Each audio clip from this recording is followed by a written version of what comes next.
So, ladies and gentlemen, we are back. I'm going to repeat myself a little bit because we hit stream before we hit record. We are in the temporary studio. This is not the primary studio.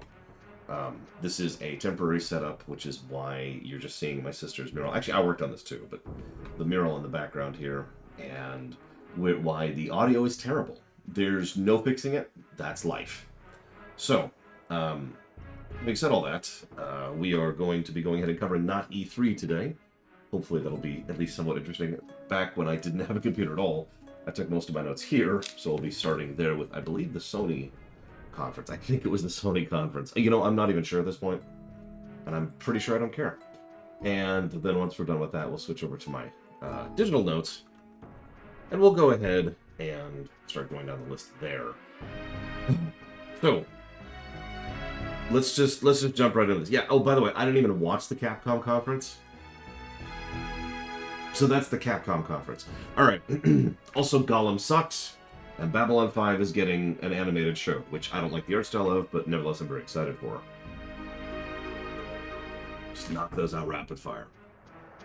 Oh, one other thing. I'm going to probably be here for a month, maybe 2 months. I'm not wearing my uniform up here. It is way too hot in this room for me to wear my uniform. It's not happening. And I've got the fan going. I've got a ceiling fan. So, no. Anyways, so you're going to see me wearing some t-shirts over the next month or so. Hang on. Someone needs to go. Can I have someone assassinate Ect really quick, please? Thanks. All right, cool. So, I suppose I will at least. So let's talk about the Capcom conference really quick. Okay, now that we've done that. No, for real. For those of you not aware, there's a game called Mega Man X Dive.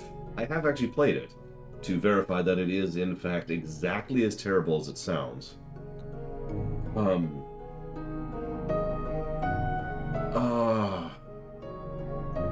don't even know where to start with this piece of garbage. It is a typical gacha game. You know, it's mobage as opposed to a mobile game, so that sucks. But in addition to all the other problems, turn this down just a little bit. Yeah, it's not actually that new. It's not that new, but it's garbage. It is mobage. It is mobage.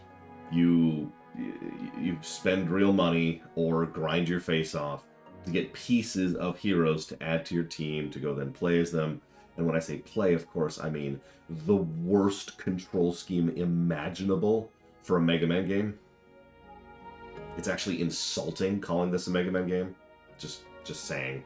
Anyways, but then it's okay. It's okay. Because on top of it all, you can earn the right to play as bikini versions of the female characters.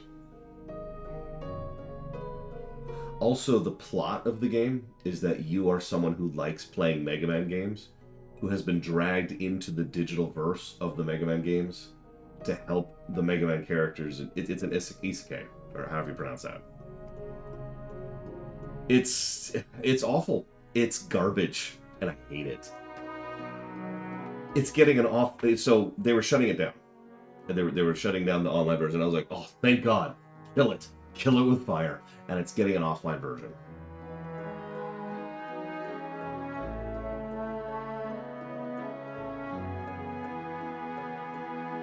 And that's the Capcom conference. Now, hang on, I actually just noticed a donation I missed yesterday. Egg on my face. And yes, I'm well aware of the fact that Genshin Impact, which I don't want to spit too much venom on, but I wish would die in a fire, made a colossally stupid amount of money because mobage in general makes a lot of money. It's one of the reasons I hate mobile games so much, and the mobile gaming space, is an inordinate quantity of money goes through that space. And shouldn't. I'm just going to say that as bluntly as I can. Shouldn't.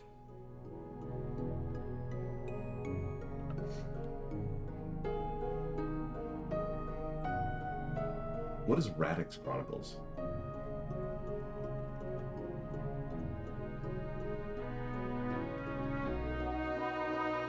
Is that on the list? Listen, nobody wants to play Dragon Quest X, okay? That's just crazy talk. It is apparently on the list. I've never even heard of this. Whatever.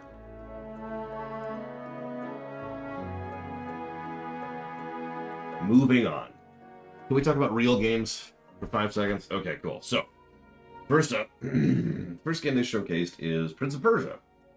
Now, the usual graphic style, you know what I mean. The usual graphic style. Some Ubisoft choices there. The platforming looked kind of decent, actually.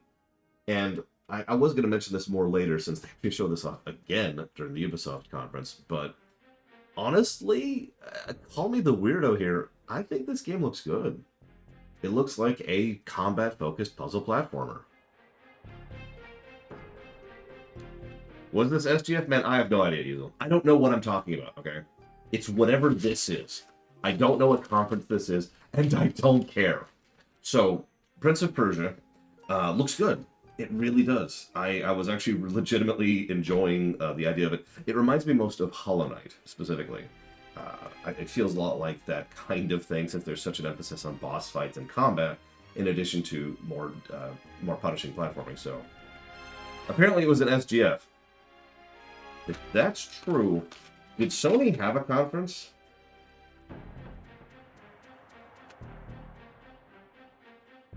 That sounds like a strange question, but I don't think I've seen a Sony conference then. I thought this was the Sony conference. Whatever. Nobody cares about Sony anyways. So, moving on. But yeah, no, Prince of Persia, what's it called? Lost Crown? The Lost Crown, something like that? Honestly, looks really good. Silk Song was confirmed for next year, I thought. Then they showcased Mortal Kombat 12, because it is. No, I'm not letting that go. I'm sorry. I am not letting this go.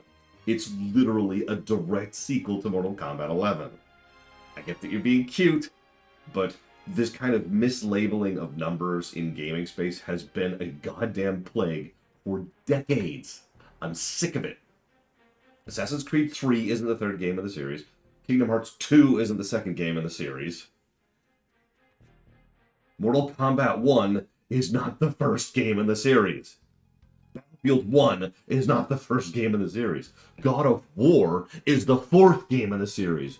Doom is the fourth game in the series. Technically fifth, but let's not get to that. I'm sick of it. I'm sick to death of it. It is deliberately misleading, and all it does is make everyone's work involved in cataloging and discussing this stuff irritating. You know why we call it Sonic 06? Because the actual name of that game is Sonic the Hedgehog. You know, not to be confused with Sonic the Hedgehog. Two extremely different games that came out years and years apart.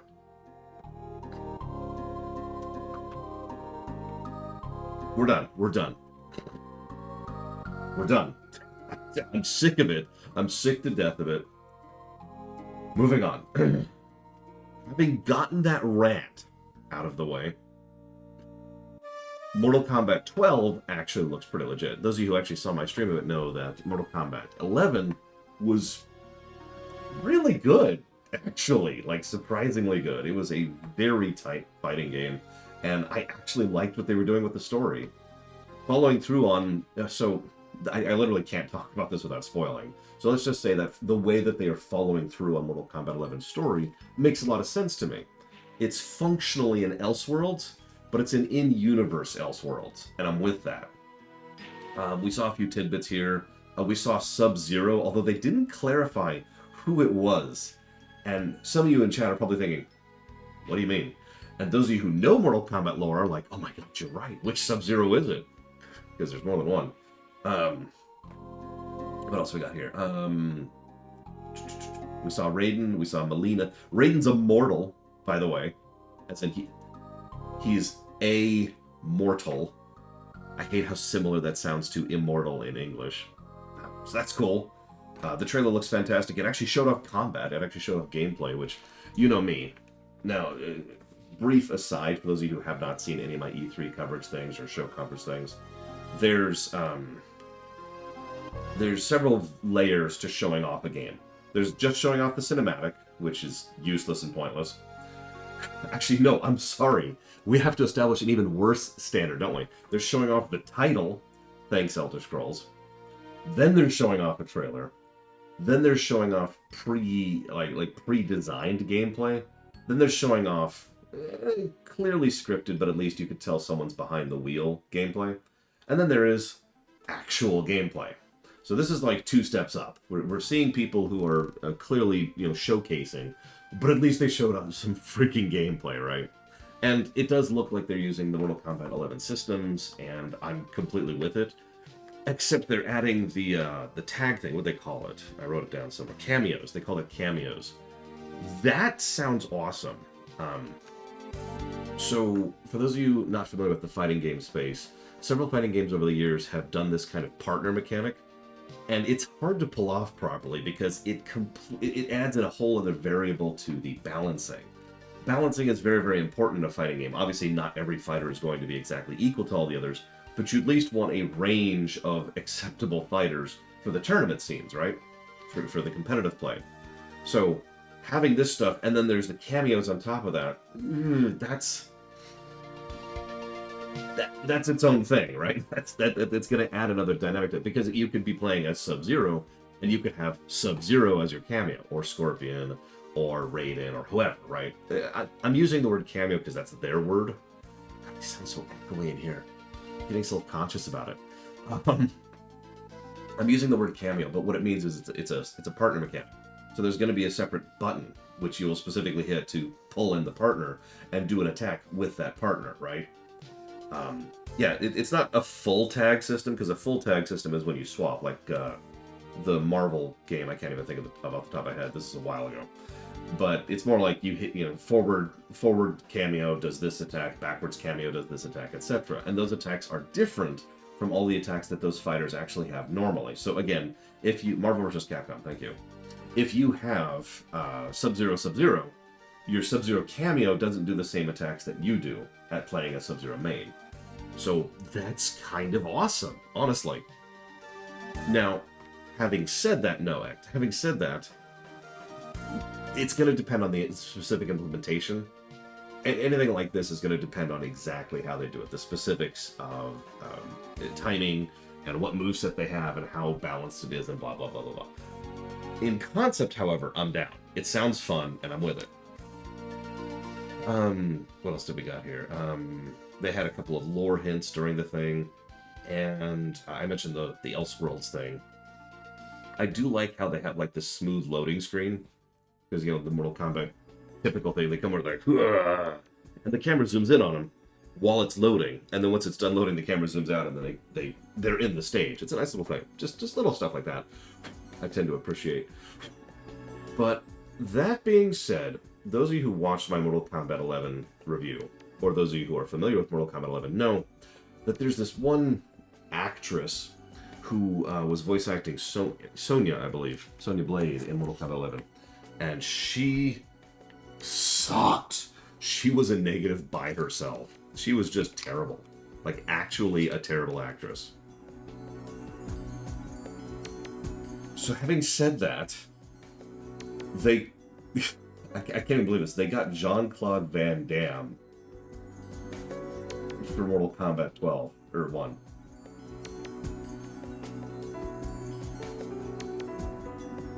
I cannot be the only person who's thinking, oh my... It's gonna be the same thing, right? You cannot tell me that Jean-Claude Van Damme has ever been a good actor or voice actor. Especially not now. You can't. You can't convince me.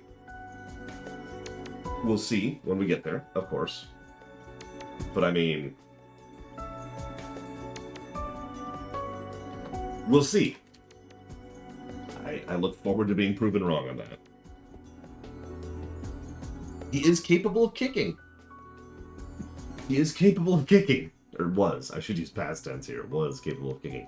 What he is not capable of doing is starring in Predator. Now, moving on. What do we got next? So they showed off Path of Exile 2.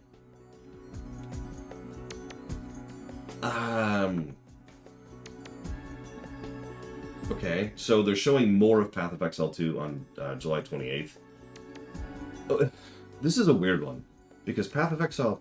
So Path of Exile was always competing with D3, Diablo 3, in order to try and capture the we like D2 best crowd. Now, you know me. Diablo 2 was certainly a landmark game, I have a hard time saying it's a particularly great game.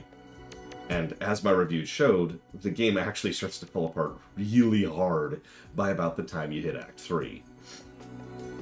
Having said all that, Path of Exile never really worked for me.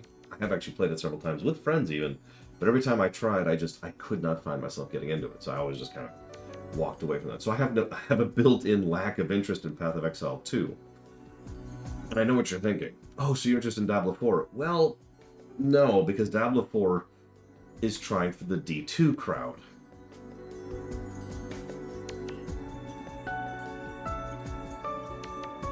So,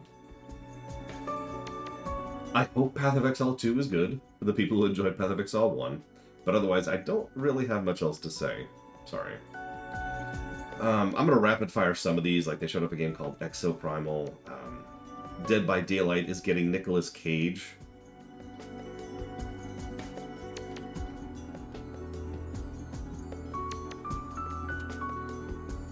He's playing Nicolas Cage, by the way, for those of you who didn't catch this. He's...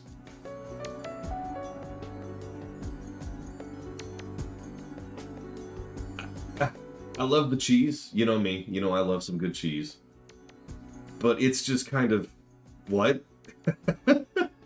What's really funny is they made a big deal about it. He got a huge... You can always tell how much either the conference is pushing or how much has been paid for by one of the developers by the percentage, by the amount of time they spend on a specific portion of the conference, right? I was actually keeping track of this during the PC gaming show specifically. The average time a game got to itself was about 90 seconds during the PC gaming show, right? During the whatever this event was that I was watching, it's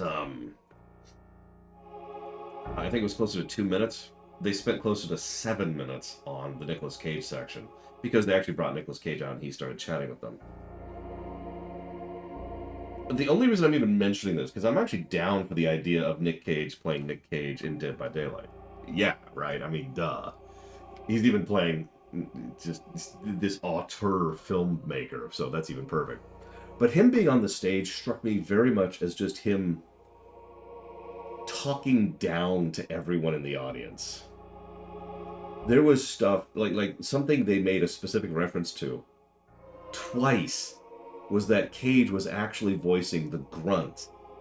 Now, for those of you who have never done voice acting work, there's a whole side segment of voice acting which is subvocal.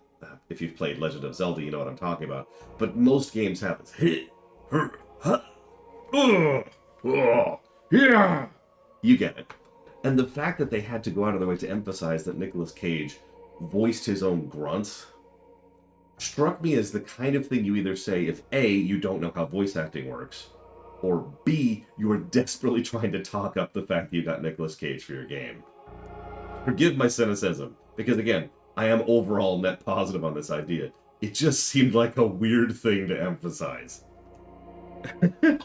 And yeah, you're right, Easel Games. It's probably a Jeff thing, because Jeff... I mean, there was a later game, I barely have any notes about it. I don't even remember what it was called. Oh god, what was it? There was a later game where they during the Game Awards show, or what the hell it's called, where they also brought on a celebrity who I didn't recognize. And he was just like, okay. And they spent a weirdly large amount of time on this, and I'm just like... So yeah, it's probably just Jeff being Jeff. Moving on. So then we got a couple of things here. Witch Force. Guns look okay, otherwise fairly generic FPS. Crossfire Sierra Squad. Nothing really interesting about that. Remnant Z, or no, Remnant 2, excuse me, which looks like a boss-focused Left 4 Dead, which actually sounds pretty cool to me. Something called Star Rail, which I didn't write anything down about. Lies of P. So, I have no interest in Lies of P personally, but as someone who actually produces my own rewrites, I completely get the idea and desire to do your take on a thing, right? Your own particular reimagining of something. So hopefully Lies of P is actually good. However, as with most of these, they showed off very little gameplay during this conference, so I don't even know about it. I couldn't even tell you what genre it is. Now, Morganite could tell you, because Morganite's actually played the demo, but I couldn't tell you. By the way, for the later stuff, I do a little bit more research on this, I swear. At this point, I was on my phone, just scribbling onto a notepad. This was very frustrating, trying to do this. Anyways, Sonic Superstars. Online co-op, playable Amy, done in the style of Sonic Mania, and the crowd ate it up. Yes, please. Please make Sonic Super. Please, just give it to me. I'm down. Done. Okay, cool. Fife, on the other hand, absolutely hates Sonic Superstars.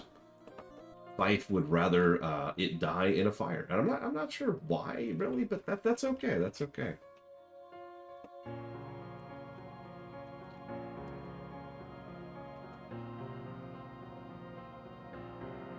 Thank you, Fife.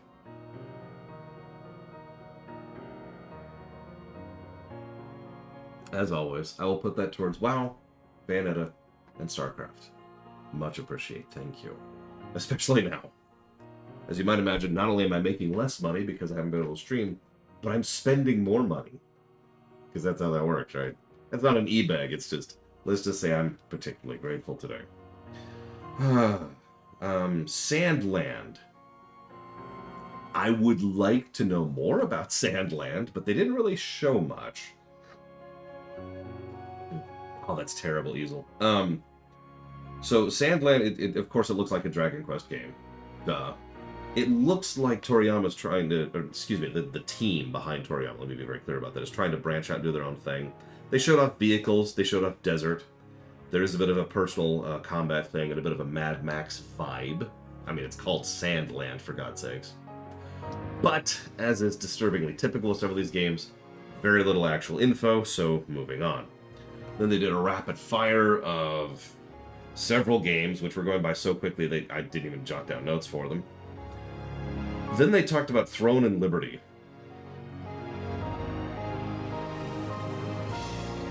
So Throne and Liberty is an MMO by NCSoft.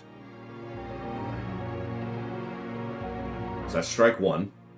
It's the most generic sounding MMO I've ever heard of. That's a lie. Second most generic sounding MMO I've ever heard of. There's an ancient evil with generic graphics, no style to them whatsoever, with a dumb trailer, and PvP. Gotta have some PvP. I didn't even look at the TV trailers. He's looking. Like, yeah, okay, cool. The one thing that caught my eye about Throne and Liberty is the animal morphing, which functionally looks like mounts, but it looks like they could do some cool stuff with it. Then they showed off Warhaven, which is an Exxon game, which is all I'm going to say about that. So then we had party animals. Hang on, picture this.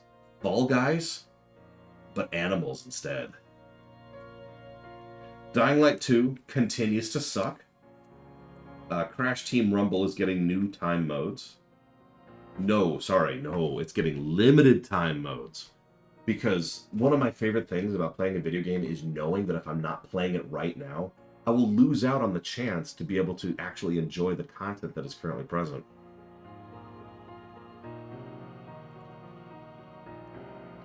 I swear I'm overall positive about this year's Not-E3. I swear.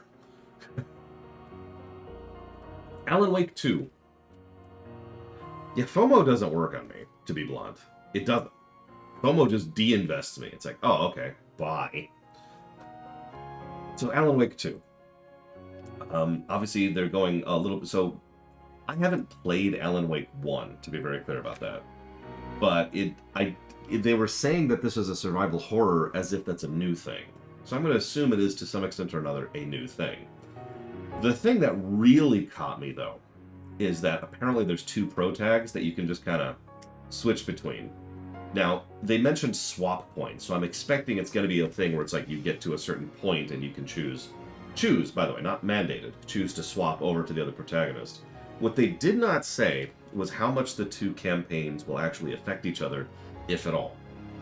Nevertheless, cool looking stuff, actually definite positive here. They did have jump scares, that sucks, and they did have the self-commentary thing, that sucks.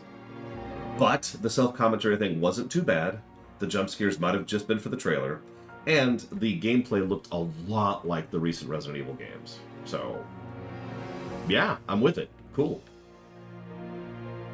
Space Marine 2. Yes.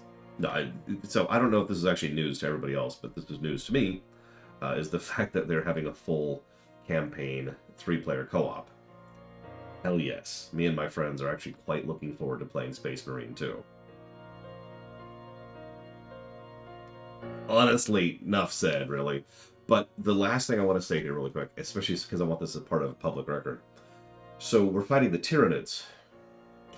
But if you watched any of my streams during the last, like during the Warhammer block we did recently, virtually every Warhammer story devolves into, it was actually chaos all along. So what do you want to bet? It'll be like, we must fight the Tyranids, but then it was chaos. What do you want to bet? I mean, even Space Marine 1 was, we're fighting the orcs, but actually it was chaos. Now, like, honestly, yeah, I'd say there's pretty decent odds that it was actually chaos. I kind of hope not. I absolutely hope not. I just kind of expect it. Sorry. But seriously, 3-player co-op, Space Marines. You notice there were hints throughout the trailer of the story being continued too, and mentions of what happened after the events of Space Marine 1. Honestly, I'm pretty hyped, legitimately. If it's Dark Eldar, well, that is the only thing worse than chaos. In all honesty, I don't think it would be the Dark Eldar. It doesn't really fulfill their shtick to be behind the Tyranids or anything like that. Eldar I could see, like you mentioned earlier, but Dark Eldar, I can't think of their name all of a sudden. The Greater Good. I can't think of their names. The Tau. Thank you. I'd be okay with fighting the Necrons, or I'd literally be okay with fighting anybody except for Dark Eldar or Chaos. Anybody. Just anybody. I was hyped for Speed Freaks until I saw it was online PvP only.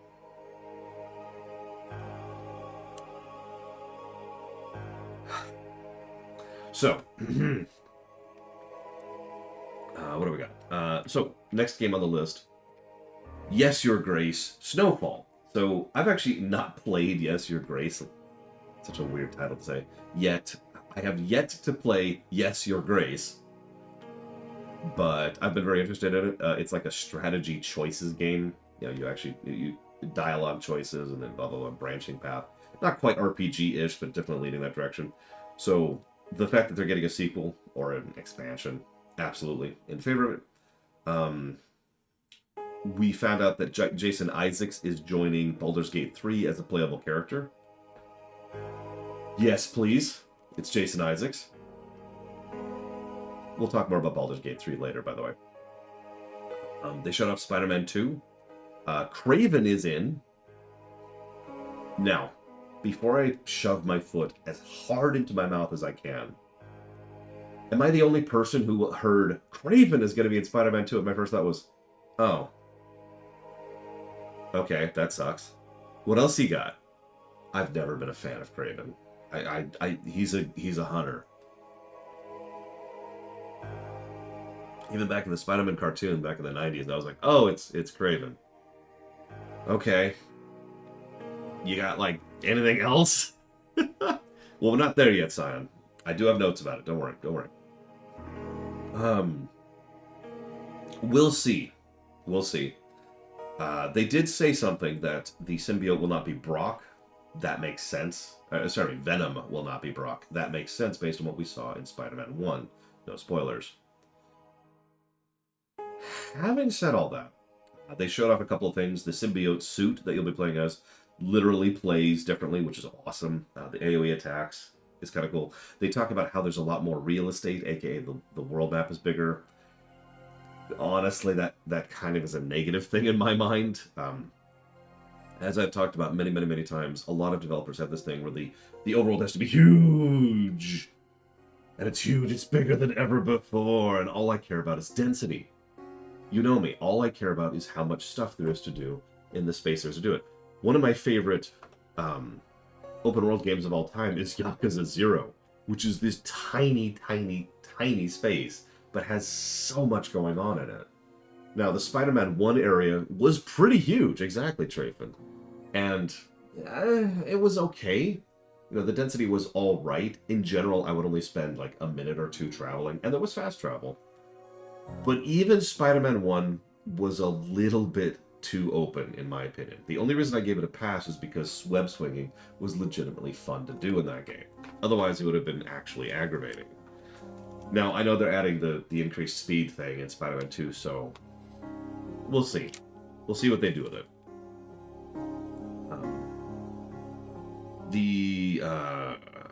Coming out October 20th, and we're getting the web wings. I already knew that. I'm going to give a prediction right now, just to make sure that people are aware of it. So, they mentioned as a big hint that, you know, Brock is not Venom, so someone else is going to be Venom. I think it'll be Parker. I think, based on how Insomniac has been building their setup and how that particular Parker works, and given what we already know about Morales and some of the other things going on in that setting, I think Parker will be the one to turn into Venom. Hey, Walker. So you can quote me on that if I end up being right. I'd love that too, no joke. I think that'd be awesome, actually. Whatever. Yes, I did actually, Trihexia. Yeah, Morales being the star, I'm with it. I mean, I actually really like Miles Morales. Him, Miles and Ben are my two favorite Spider-Men, so little bias there, I'll admit it.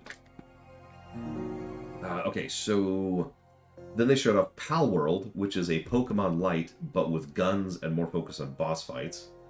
And this is where I'm going to pause for a second. I'm just going to say these words, and I know they're not going to make a lot of sense right now, but just do me a favor and remember these. Mario 4X, Zelda Quest Master, and Super Dungeon Maker, okay? Okay, moving on. Then they showed off Return to Moria. I have been so hyped for Return to Moria. I hope it's going to come out on a real platform at some point, because it's everything I enjoy about Deep Rock Galactic, but with a build element, and it's inside of Moria. Yes. Yes, please. Give me that. Give me all of that. I have nothing else to add to that. Yes, please. Also, my monitor keeps screwing up here, so we're going to fix that. There we go. Okay. Then they showed up FF7 Ever Crisis. So, Ever Crisis is a really big question mark for me, because it's all going to depend on the specifics of what they do with it. I know, Reggie, I know.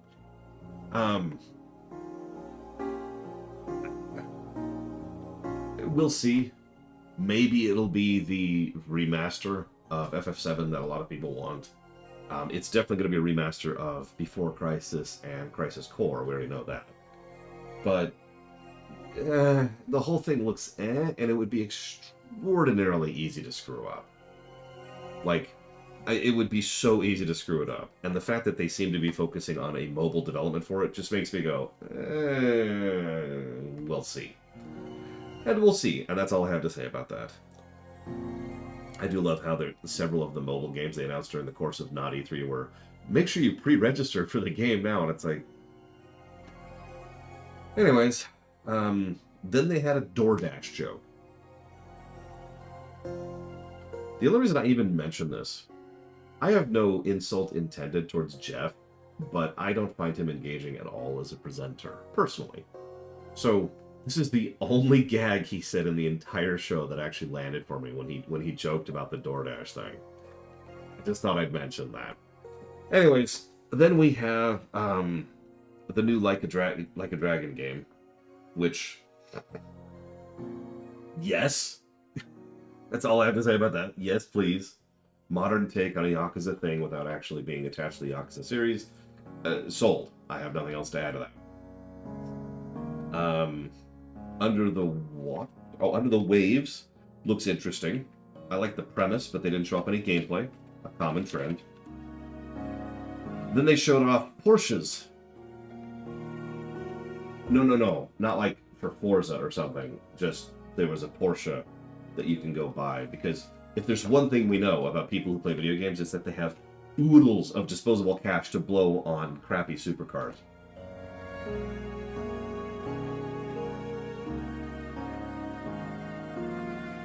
Then something else showed up. This one... So Ben Brode walked up. Oh, did they blow up Alex? So Ben Brode showed up. And Ben Brode is... This is kind of a weird one. Because Ben Brode left Blitz... So for those who don't know about it, he was one of the people who designed and built Hearthstone over on Actiblizzard. He then left Actiblizzard to found a company called Second Dinner. Or, excuse me, Second Dinner. I can read my own notes here. They then made one game. So far, they've made one game, which is called Marvel Snap, which is not a game I have anything positive to say about. That's how I'm going to phrase that. So, him going up to talk about his mobile game, I just kind of blazed out a little bit there. Blazed out? Phased out. Because what I was reading was that he blitzed. This is hysterical. For those of you who don't know Ben Brode, he's kind of he's known for being like over enthusiastic and over energetic on camera. It's something that he got a rep for back during BlizzCon. So he goes up there for Jeff, and Jeff, no, I can't get blazed out. I'm actually allergic. I would die. So he just completely blitzed Jeff on his own show because, of course, he did. Because it's Ben Brode, right? And that's honestly all I wrote down. Except, it's not true, because then they showed off a Pro ZD sketch. What I find funniest about that is I bet you money that wasn't like Jeff's idea or the gaming show's idea. I'm pretty sure that was something Brode or his creative staff actually came up with. Just wanted to comment on that. It was a funny sketch because, of course, it was. It was Pro ZD. Then they spent about 20 seconds saying that Star Trek Infinite is coming out, and we'll get more info on that today. All we know about it. Then they showed off Lisfanga, which is a... Lisfanga, actually. So, Lisfanga is a game I'm actually legitimately interested in. This is the one where you go through a combat arena, you go through little levels, and you go through and then you duplicate yourself, and the previous you is going through doing whatever you did last time. And you use this to make more and more versions of yourself in order to fight your way through the enemies and blah, blah, blah, blah, blah. There's a genre that's for, and I can't think of the name of it. A lot of Flash games back in the day had that kind of approach where you'd do such and such, and then you duplicate yourself, and you'd kind of get through the puzzles that way. So I'm interested just based on the premise alone. I also have to admit that there's a lot of different ways to do that. So, for example, the Flash games I just mentioned, they wouldn't actually literally emulate what you did in the previous timeline. What they would do is they would read your inputs. And so the next person, when you duplicate yourself, the previous you would go through and just repeat whatever inputs you put in. Which is part of the puzzle then, because if previous you is just running right for several minutes up against a wall, but then you duplicate yourself and lower the wall, they keep going. You get the idea. So we'll see. It depends on exactly how they implement it. Blah, blah, blah. Then they showed off Immortals of Aeum? I don't know how to pronounce that. This is the one where the other dude showed up and was like, hey, I'm a dude. Yeah, like Intelos. That's a good example. And then they showed off FF7R2.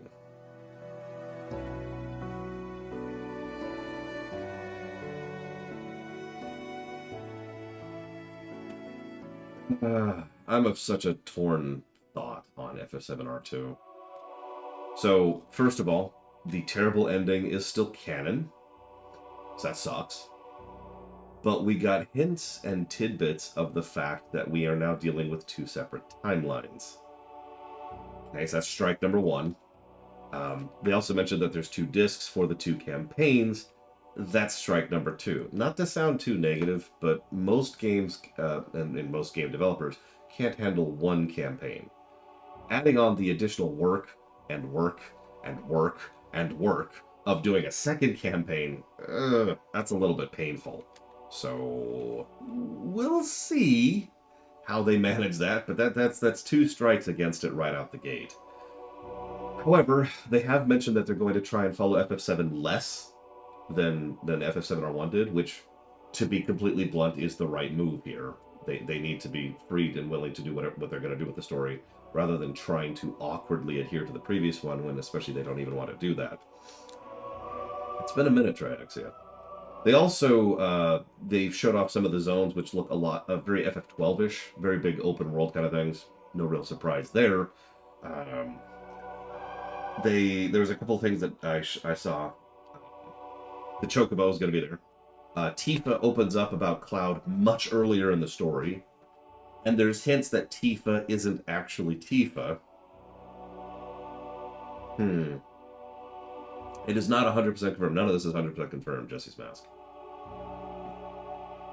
They did have a sequence where you play as just Barrett and Red 13, so we do have the cat-dog best friend mode. That's pretty cool. We got to see Junon a little bit, and the only other thing that I wrote down is the thing that I am legitimately excited for, which is dual techs.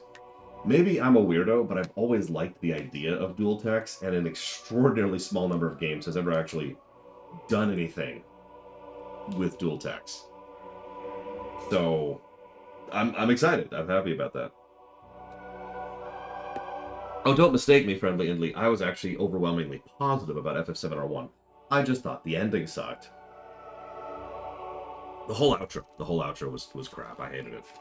I spit on it. Patooey. And that's the end of my physical notes. Now I gotta scroll up a bit, because now we can switch over to the digital notes.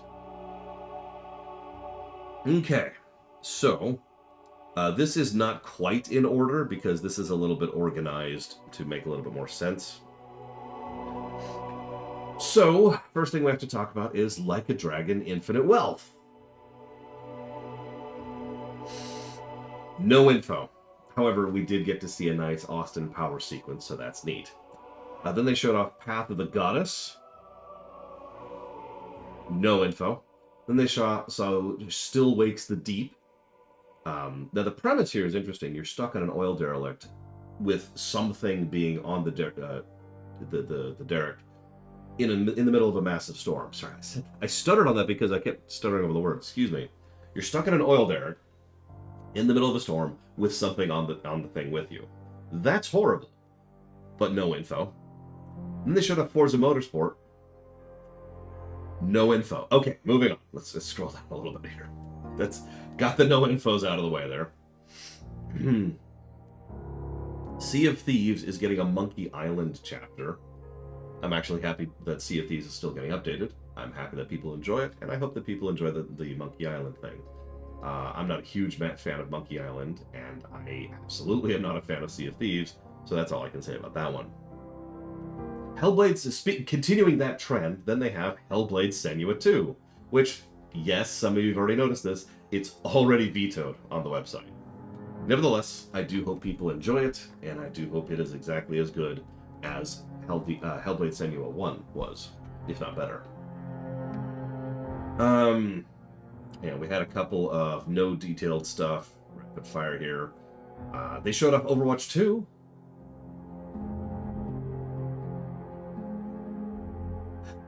They also showed off something called Towerborn, which is a co-op adventure grid game. No deets. They showed off Necrom for ESO, which is actually already out. And then they started showing off games that actually started catching my interest. Is this in the right order? I guess it has to be. Whatever. The first thing, of course, is this is a little bit too dreary of a song for this. Oh, we're not on random. No wonder. There we go.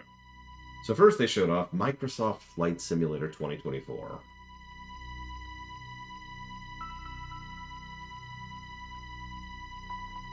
Call me strange, but it actually looked good. It's the first time I've ever seen a Microsoft Flight Simulator where I've actually had any interest in it whatsoever. Because it actually has quests. They actually had a huge array of quests that they showed off. And that just sounds really cool to me. I mean, I get it. Microsoft Flight Simulator is all about just, flying. But no, now you could do stuff. You could fight fires. You could do remote builds. You can airlift stuff. It's just I can't remember the full list. I probably should have written it down. It was a huge list of stuff you can do, quests, for lack of a better way to put it. Yes, absolutely. Add content. Add content to this game. Hell yes. So I'm actually excited for literally the first time ever. A flight sim game. Also, the fact that they were being able to get the Ornithopter from Dune, from the recent Dune movies. Yes. Big net positive. Hi, Evo. So that's something that caught my attention. Yeah, the only thing I've ever done in the Microsoft Flight Sim series is find places I physically knew. So I'd get to a nearby airport, and then I'd fly, and the whole goal was to try and identify where I was just based on visuals. That's neat, but ultimately that's like an hour of gameplay, and then I put the game down and never went back. So, anyways. Persona Tactica. So a Persona Tactics game sounds pretty awesome to me, actually. I really do enjoy the tactical combat of the Persona games in general, especially 5, the one that I enjoyed the most. And seeing this kind of stuff, yeah, absolutely. That's coming out November 17th, 2023. Then they showed off Jusant. This is an interesting one. This is the Don't Nod team. Which... One of the things I actually commented on this in my Discord while I was going live, they have been trying to drift further and further into, this sounds like an insult, but I don't mean it as one, actual gameplay for quite a while now. And so this looks like even further dipping into having gameplay to their games. Heavily stylized cliff exploration game. And yeah, it actually looks kind of neat. There's a little bit of light puzzle platforming kind of stuff, and otherwise it looks like a chill game. I'm with it. Then they showed off Dungeons of Hinterberg.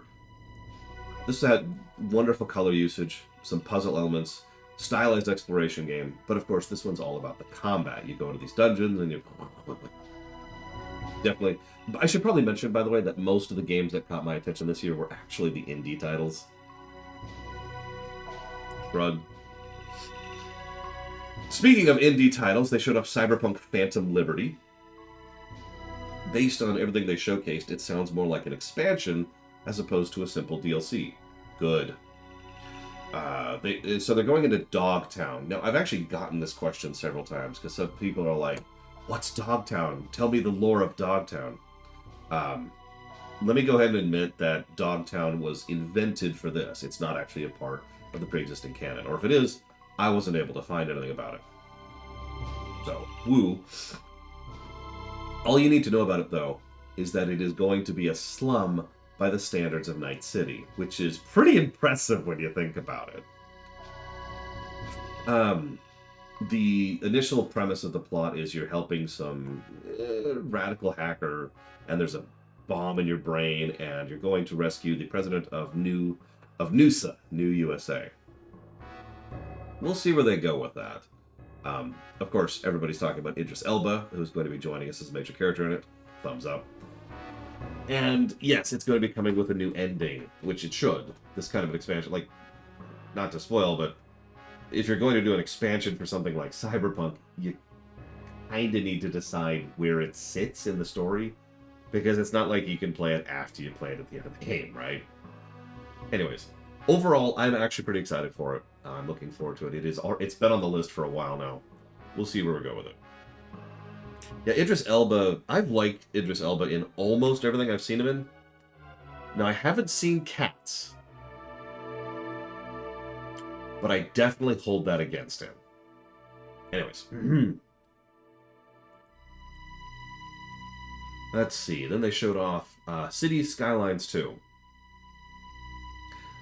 Real talk. My initial notes on Cities Skyline 2 are just the words yes, repeated several times. You know me, I love a good management sim. It's one of my bags. I love a good city builder kind of a thing. So I'm actually very pumped for Skylines 2. It's coming out October 24th. This is one of the games that they gave no real info on, but I decided to go look into more info. They're doing more more updating with the lighting engine. They're adding more options for building, including grid building, about freaking time. They're emphasizing more of the bridge and the highway design, so that's cool. And it looks like they're pulling a lot of the development improvements from the DLCs from Cities Skylines 1, which is good. The biggest question mark I have... Damn it, Jesse's mouse. The biggest question mark I have is Cities Skylines 1 had one major flaw to it, which is traffic. Traffic was, I don't want to say badly designed, but not very well designed in Cities Skylines 1. And it's one of the reasons why the overwhelming majority of challenge runners pushing through the game are like, let's try to make a city where there's no cars. So we'll see what they do with traffic in Cities Skylines 2. I admit that it is a huge issue because you essentially have to have an entirely separate simulation engine constantly simulating the traffic, and that is a big deal. I do want to address that. But it's kind of necessary for a game that's a city builder.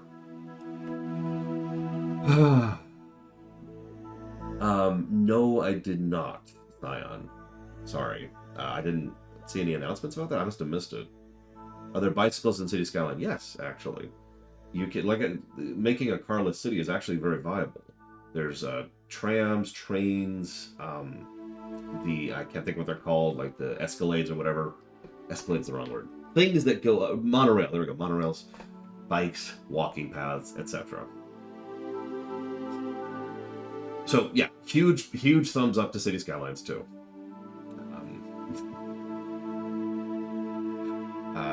Next game they showed off was Metaphor. So I have no interest in Metaphor. Let me just start by saying that. It's, first of all, haha at the title. Typical modern-day Japan fantasy approach. The graphics look like SMT. In fact, it literally looks like a Shin Megami Tensei game. It looks like a Shin Megami Tensei game. And the fact is, as I was typing that, it put up on screen from the makers of Persona 3, Persona 4, and Persona 5. And I'm like, yeah, okay. It looks like that. It looks like that. I don't have anything else to say to it. Then they showed off Clockwork Revolution, which has a temporal gimmick which we know very little about, and it definitely gives some Dishonored / Bioshock vibes, but no real info.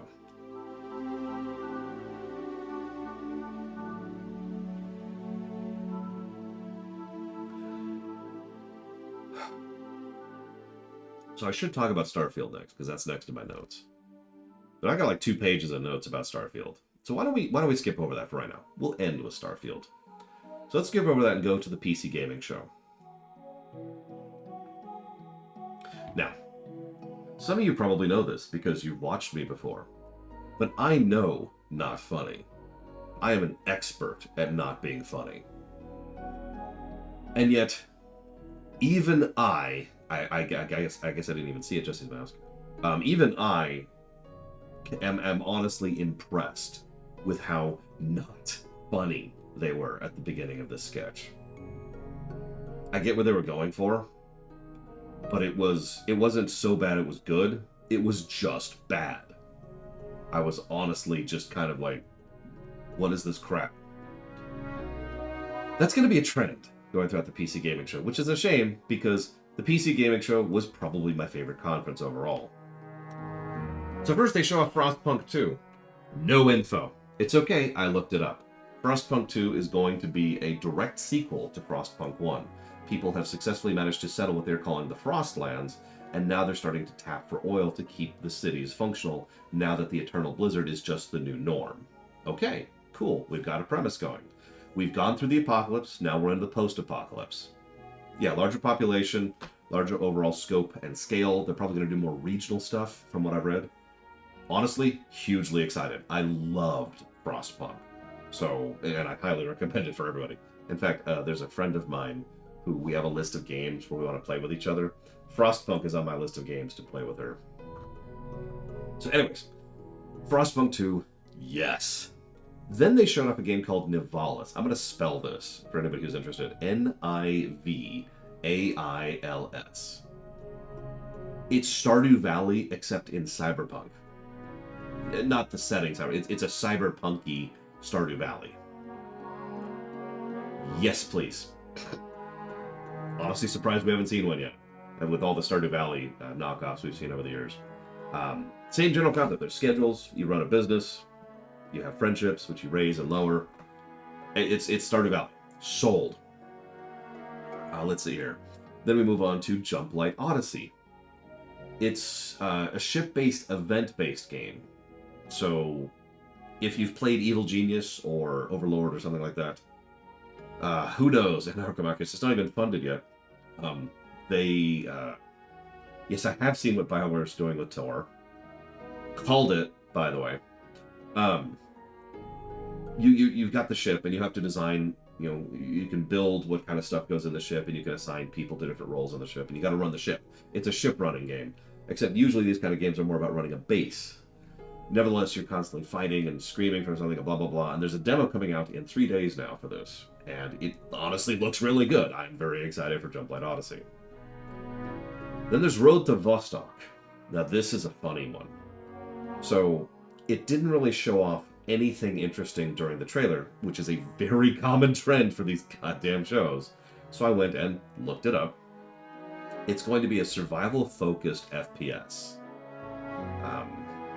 It's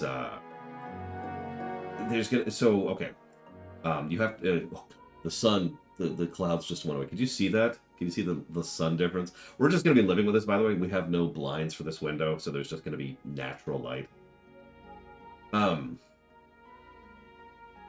You have there's a finite amount of resources in the game, finite bullets, finite food, and you have to hunt, trade, and loot whatever it is you use. It's going to be very event focused. There's going to be a lot of random events, like the Strangers system from GTA 5 or Red Dead Redemption 2, if you're familiar with that. And there's going to be like an escalation system where the closer you get to the destination, the harder and harsher things are going to be.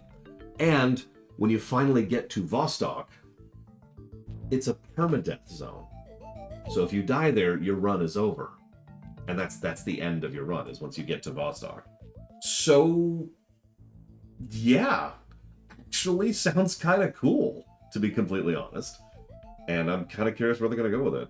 It's interesting because it went from a game that looked very unremarkable to a game that I'm actually interested in, once they actually gave me some information on the frickin' thing. That's a trend, by the way. Ebenezer and the Invisible World. Pause. So this is my second rant now about the PC Gaming Show's presentation. Day 9 and Frankie, I want to like them. I really do. But they spend so they keep jumping back, and their overall gimmick was they were just making fun of a bunch of stuff, like AI generated stuff, or how stupid corporations are or whatever, but doing it in like the worst way possible. Like, imagine someone with negative charisma, who's bald and called the Lore Runner, who's trying to present your terrible jokes for you, and you've kind of got an idea of how bad this pre-show was. I do feel bad for Frankie. She had to literally just sit there grinning like an idiot for the entire show. Anyways, so in the lead up to Ebenezer and the Invisible World, they spent the entire time making fun of how stupid these ideas are. And the whole thing came across as tone deaf. Let me try to explain this for a second. Let's say Evo's right here. And I shouldn't be... Hi, Evo. Okay, we're cool. So let's say Evo's right here. And I'm trying to introduce her artwork. So I spend like a solid minute doing a really badly written gag, explaining how artwork is dumb and people spend way too much money on things that look like crayons, or people have splattered paint on the wall. By the way, here's Evo, an artist who has done a new artwork where she has very carefully and precisely splattered paint on a wall to make a pattern, trying to use that as a way. And just imagine that, because that's the tone deafness of this crap. And you could see it kind of started pissing me off, because they were outright... You know the difference. If you've had any friends ever, you know the difference between making fun of a friend and making fun mean. And this was just mean. They were just being mean about a lot of these gags. And I'm like, why are you doing this? Why is this the tone you're going with that? Because then they showed off Ebenezer and the Invisible World, which is pretty cool, actually. The whole premise is that they took an old, something that they can use, so they can reimagine, which is Ebenezer Scrooge, and whatever the hell that story's actually called. I can't remember off the top of my head. And they're doing this big animation-focused Metroidvania with it, where Ebenezer uses the different characters and ghosts across the story. Christmas Carol, thank you. Uses the different ghosts and characters from Christmas Carol as part of his platforming. And it looks good. Yes, I know, Metroidvanias are one of my bags. I have a lot of bags. But still, it looked legit. Why are you... Okay. We'll see, of course. Metroidvanias live and breathe on their level design. And so, no trailer is going to tell me how good a Metroidvania is going to be. But still, I had to rant about that. Anyways, that looked cool. Ebenezer and the Invisible World. I'm looking forward to that. Then they showed off Dorf. How many people in chat have heard of KKND?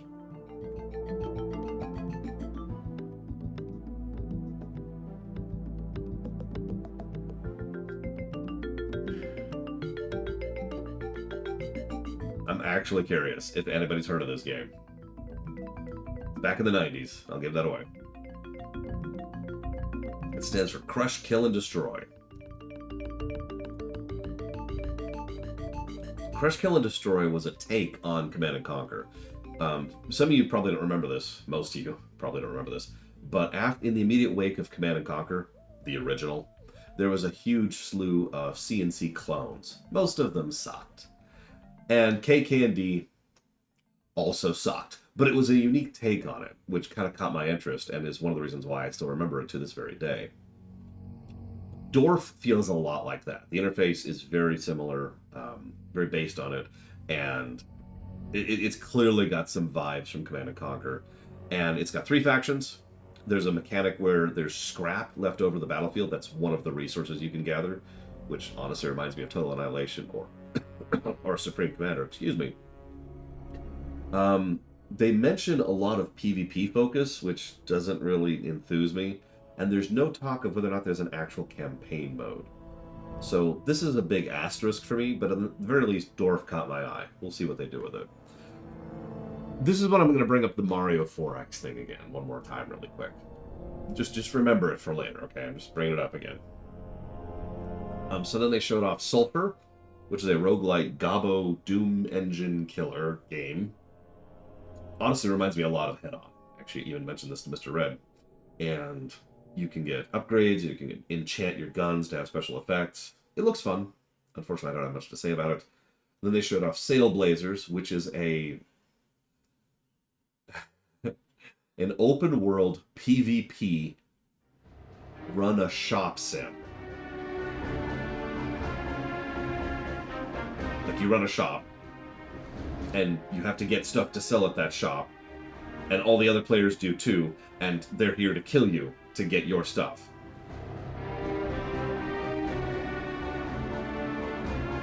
I'm down for new premises and new genres, doing new takes on things, but no thank you. Over there. Then they showed off Eternites, which is there's a modern day magical city which has been walled off, and people are turning into monsters. But no, it's actually a dating sim. I'm not joking. It's heavily focused on dating and finding your one true love and romancing the hell out of them. And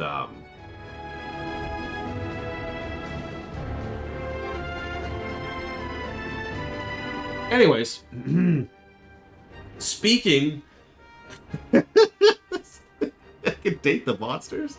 I mean, we've already had a game where you can date a sword. And the Galaga ship. No, I'm not making either of those up. That one was called Eternites. E-T-E-R Knights. N-I-G-H-T-S. Total War Pharaoh was also announced. I didn't see that announcement at all. I must have completely missed it. Pax Day? Yeah, we can also date Colonel Sanders, which is the only dating game I've actually liked. So Pax Dei? DEI. I don't know how to pronounce that. Dei-yo is what we're going to pronounce it now. Just going to hit every vowel. It's an open world, fantasy, buildy, survivally, PvP MMO. Now, that sucks. Let me just start by that. But what I do want to talk about is how, you know what, how many of you remember New World from Amazon?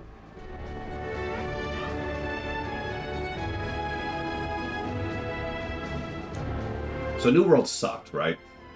I mean, even ignoring the hilariously bad bugs. My personal favorite was the alt-tab bug. Even ignoring just how badly buggy it was, the game was crap, to be very, very blunt.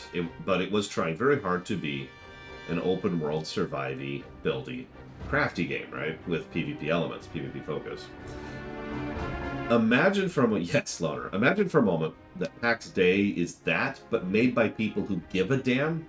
So in other words, the same genre, but trying to make a good version of that type of game. Now, obviously, I don't care. I'm not into that. I'm not into PvP in general, and I'm not into that kind of thing in specific, so no thank you. But I wanted to mention that because that is exactly what this sounds like. Someone looked at New World or some of the other open world MMOs that were out there and was like, you know what? I can do better than that. It's based on the actual lore of the Scandinavian countries. It's a fantasy setting, obviously. And I don't actually have much else with it. They talk a lot about the in-game economy. We'll see what they do with that, because in-game economy, the economy of any game which is focused like this, is the hardest thing to manage by far. Trust me, I've not only studied economics, but MMOs, and most MMOs screw this up completely. So we'll see what they do with it. Hi, Ginger Ninja. Then they showed off Stampede Royal Racing. Nope, said that wrong. Stampede Racing Royale. Excuse me. I've said for quite a while that Battle Royale's format could be applied to other genres, and I was proven right with Super Mario Bros. And Tetris. So now we've got a racer. It is a bonkers racer, specifically. But, yeah, cool. Moving forward, we have Mars Horizon 2. This was a no-info game. Well, that's not true. They were like, we want it to be realistic. We've studied actual studies and realism studies, realism. But I decided to look into this one on my own. It's a simulator management sim. You focus on running a specific space agency, their crew, your buildings, your base, your rocket, your setup, and there's other functions for things like the approval, population that are assigned to you, money. There's a research mechanic which you gain by going out and actually research, doing missions out in space. And you have competition. There are rival space agencies you have to go about. Call me really boring, but this actually sounds pretty cool to me. Shrug. Hi, O40. And hello, Neil, before Magikarp. Yes, this one will be going live on YouTube. And no, Umbral Magnus. Then they showed off Ferocious. So this is an FPS with dinosaurs. No info. So, as usual, I looked it up on my own. There actually wasn't that much additional info. It looks like they were trying for a game, at first, that was similar to The Island, if you're familiar with that. But they decided to go against that because there's less buildy and there's less crafty, but there's a lot more combat. Very, very heavy combat focus. Also, the dinosaurs obviously function as a major mechanic in the game. In addition to being enemies you can fight, you can tame them or eat them or whatever. So dinosaurs plus shooty equals that. And I suppose someone just got really, really tired of Dino Crisis, which is when I'm going to of Dino Crisis not having a sequel, which is when I'm going to mention the Mario 4X yet again. Moving on. Islands of Insight was the next one. At first glance, I was like, what's the point of this? There's these floating islands and you fly around them, but it's a puzzle game. Not Zelda puzzles. Puzzles. Like, we've talked about the distinction between those before. And it's like, so you have an open world cooperative puzzle game. But then I started thinking about it. And I think whether or not I would enjoy this depends entirely on how they do the puzzles if you have another player. Because there's actually something to be said for you walk up and there's the puzzle, and the other player's doing this thing, and you're doing this thing. And co op puzzle design is a thing. After all, I've played Shrine 4, and we were here. These two other examples of. So I'm kind of interested in this. And excuse me. I've already thrown this one at PAX, and he's already agreed, so we're probably going to play Islands of Insight when it comes out.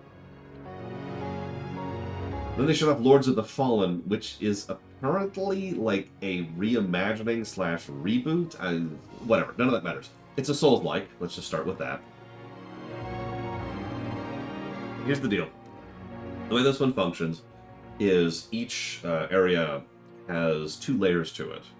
And there's the living area and there's the dead layer. And you have to go back and forth between the two in order to progress. That's the gimmick. The other catch here, though, is that anything you kill in the living area is now populating the dead layer. That includes bosses. So I can already picture how interesting that could be in several circumstances, especially if you start coming up with all boss percent runs or something like that. Either way, sounds kind of interesting, but they didn't really share much additional info, so that's all we've got with that one. Next is I don't know how to pronounce this. Nahulbuk, Naheulbeuk.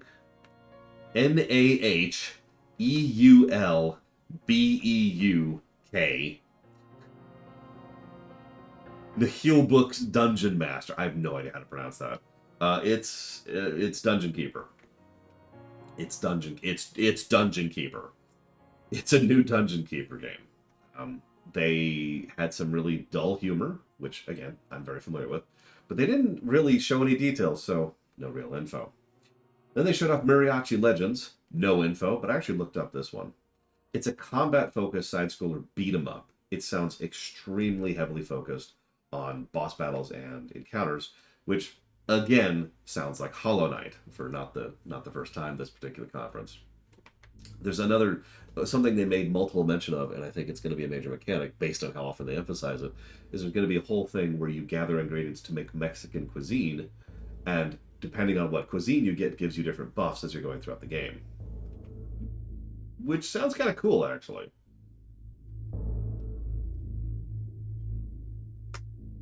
Now we have Age of Sigmar Realms of Ruin. Thank you for being patient with me. Scion. The Emperor, excuse me.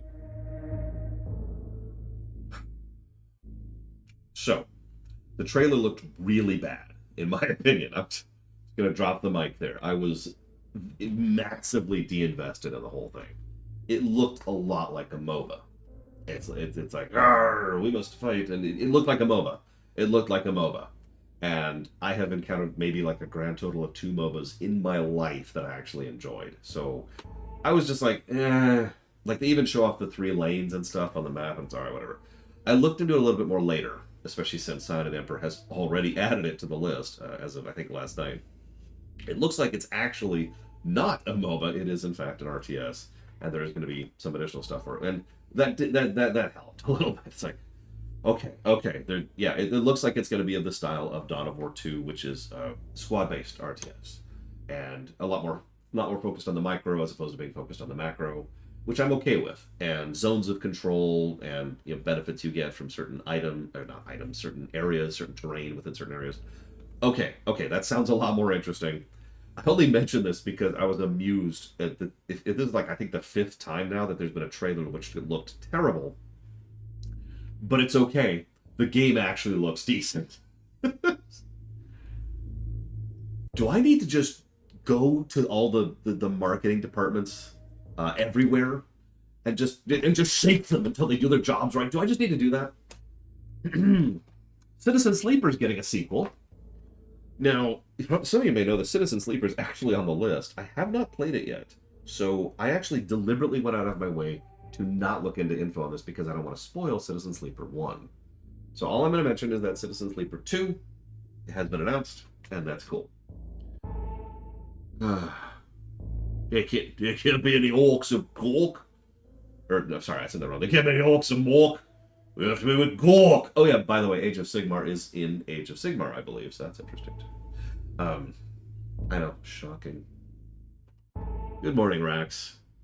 So then we have... Then we have a joke about FOMO. This is now the third time I'm complaining about the presenters of the PC Gaming Show. And when I say a joke about FOMO, obviously it's a bad joke. But the way they were going with it is, make sure to do this or it'll be gone forever. And I'm just sitting here like, that's not funny. If I might derail for 1 second, please forgive me. One of the things that irritates the crap out of me is when someone tries to make a joke by stating, hey, this thing, that is a real thing, and that's the joke. No additional work done, no additional humor, just, hey, airline food sucks. And that's the joke. So that's what this was. Hey, FOMO exists.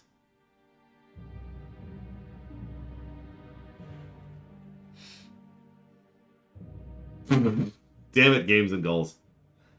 I'm going to be honest. I am not a fan of Seinfeld, but I wasn't specifically thinking of Seinfeld at all there. It's just, this is something I see semi-frequently, especially in the gaming verse. A lot of parody games are exactly of that variety. They just say, hey, remember that, you know how escort quests suck? Well, here's a sucky escort quest. And I'm like, well, what's the joke? Because there's no joke there. That's the problem. It's just pointing out something. You have to do something with it. You either exaggerate it into the absurd, Simpsons, back when it was good, or you play it completely straight despite the absurdity, that's more like South Park, for example, or you try to portray it in one of multiple dimensions, which adds additional layers to the joke, which is just what Mel Brooks was very good at, right? You do something on top of that. You don't just say, man, FOMO sucks, right? And that's it. And it's like, okay. You get it. So, just... it's not an airplane. It's barely food. Yeah, it's... Oh, my God. Yeah, it's funny thing, and not to... Sorry, Scion, you reminded me of this. I'm not trying to call you out specifically. Funny thing, a lot of people are like, hey, wow, is bad about FOMO. And it is, let's be clear. But what a lot of people say is, thank God FF14 doesn't have FOMO. So there's this suit of armor, which you can use as a healer in FF14, which you can't get anymore because it was a limited time only thing. I really wanted that armor.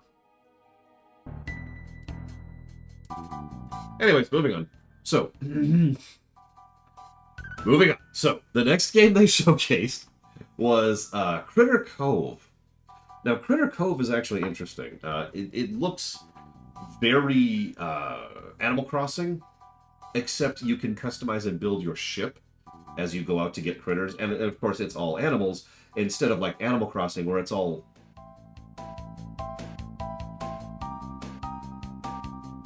Hang on. Anyway, so... It actually does look pretty cool. One of the things that I dislike about Animal Crossing, no offense at all to anybody who likes Animal Crossing, is that I feel like there's just not enough to do in the game. It's a chill game, right? And it's supposed to be, you just kind of chill and roam around. There's no real objective to speak of. You're just doing your thing. Even paying off your damn house is just to give you like a little bit of a guide of the kind of activities you can do. So the idea of something like that with a little bit more content... Okay, yeah, that sounds cool. In fact, if you're paying attention, this is the exact same thing I said about Microsoft Flight Simulator 2024 earlier. It's like, give me something to do. Give me actual content. Hell yeah. We'll see. Then, I mentioned earlier that you could always tell at a conference either the person who's spent the most money or what the conference people, the actual producers of the conference, are pushing the hardest, because they get a larger time slot. As I mentioned, the average time any given game got was about 90 seconds. Some of the later games got closer to 30. Some of them, in extreme cases, only got like 10 to 15. Hidden Door got 5 minutes. Now, hang on. And Starfield got an hour. We haven't even talked about Starfield yet. Hidden Door. So, the entire conference, for those of you who didn't see the PC Gaming Show, the big recurring gag they kept doing was that they replaced all of their stuff with AI generated, procedurally generated stuff. And haha, that sucks. That's their big gag, right? It wasn't funny. But I want you to picture that. They spend the whole conference hitting that point over and over. So for those of you who don't get the joke already, Hidden Door is a procedurally generated, AI generated RPG. And they spent 5 minutes on this sucker, which I know doesn't sound like a long time, but think about that percentage-wise, especially in comparison to the amount of real estate, or you know what I mean, that every other game get, the amount of exposure every other game get.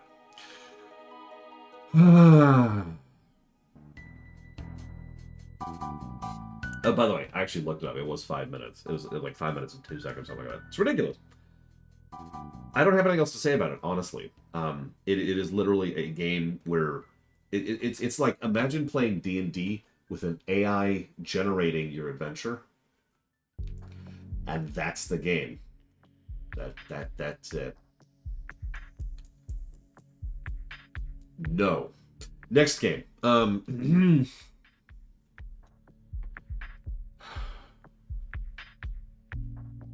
Probably not, Scion. I think there's a grand total of 1 movie that I am interested in ever at this point, which is Dune 2, by the way. I know, right, Saffron? Here, go keep it. Whatever. Moving on. Then we saw Dread Pilots, which got very little info. However, how many of you saw or have played Sunless Sea or Sunless Skies? Now, I've played Sunless Sea and I've looked into Sunless Skies, and while I had some very serious criticism of those games, they were very unique and very interesting on several levels. It looks like someone else agreed with me because Dread Pilots is being done in the Sunless Skies or Sunless Seas style, at least from the perspective of the core combat of the gameplay. You've got this ship, you go around, encounter things, blah, blah, blah, blah, blah, blah. You get that idea, right? Yes, you did, Uthor. I think. Yes, you did. Looks cool. Honestly, it actually does look interesting. Mostly because it was done by the developers of Don't Starve, which I happen to rather enjoy. We'll see what they do with it, but unfortunately, very little info. Speaking of very little info, Miasma Chronicles. No info. However, I decided to go and look up information on this, and I found nothing. That's not true. I found very, very little. It looks like it was turn-based tactical, and that's because it is, but it's actually real-time until you enter combat. So Wasteland 3, if you've played that, or DOS 2, while we're on the subject. But that's it. That's all I got on it. Oh, God, it does, Anarcho-Marxist. So then they showed off Undead Inc. This is probably the starkest contrast, because the Undead Inc. trailer showed literally zero gameplay. It was just a trailer, and didn't even tell me the genre of the game in question. I had no idea what it was. And I'm like, okay, I've got to look this up. So I went and looked it up on my own, and this is a game I want to freaking play. It is on my interested list. So Undead Inc.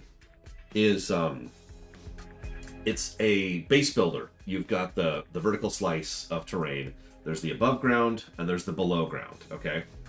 The above ground stuff is exactly what it sounds like. The below ground stuff is where you put all of the less legal stuff.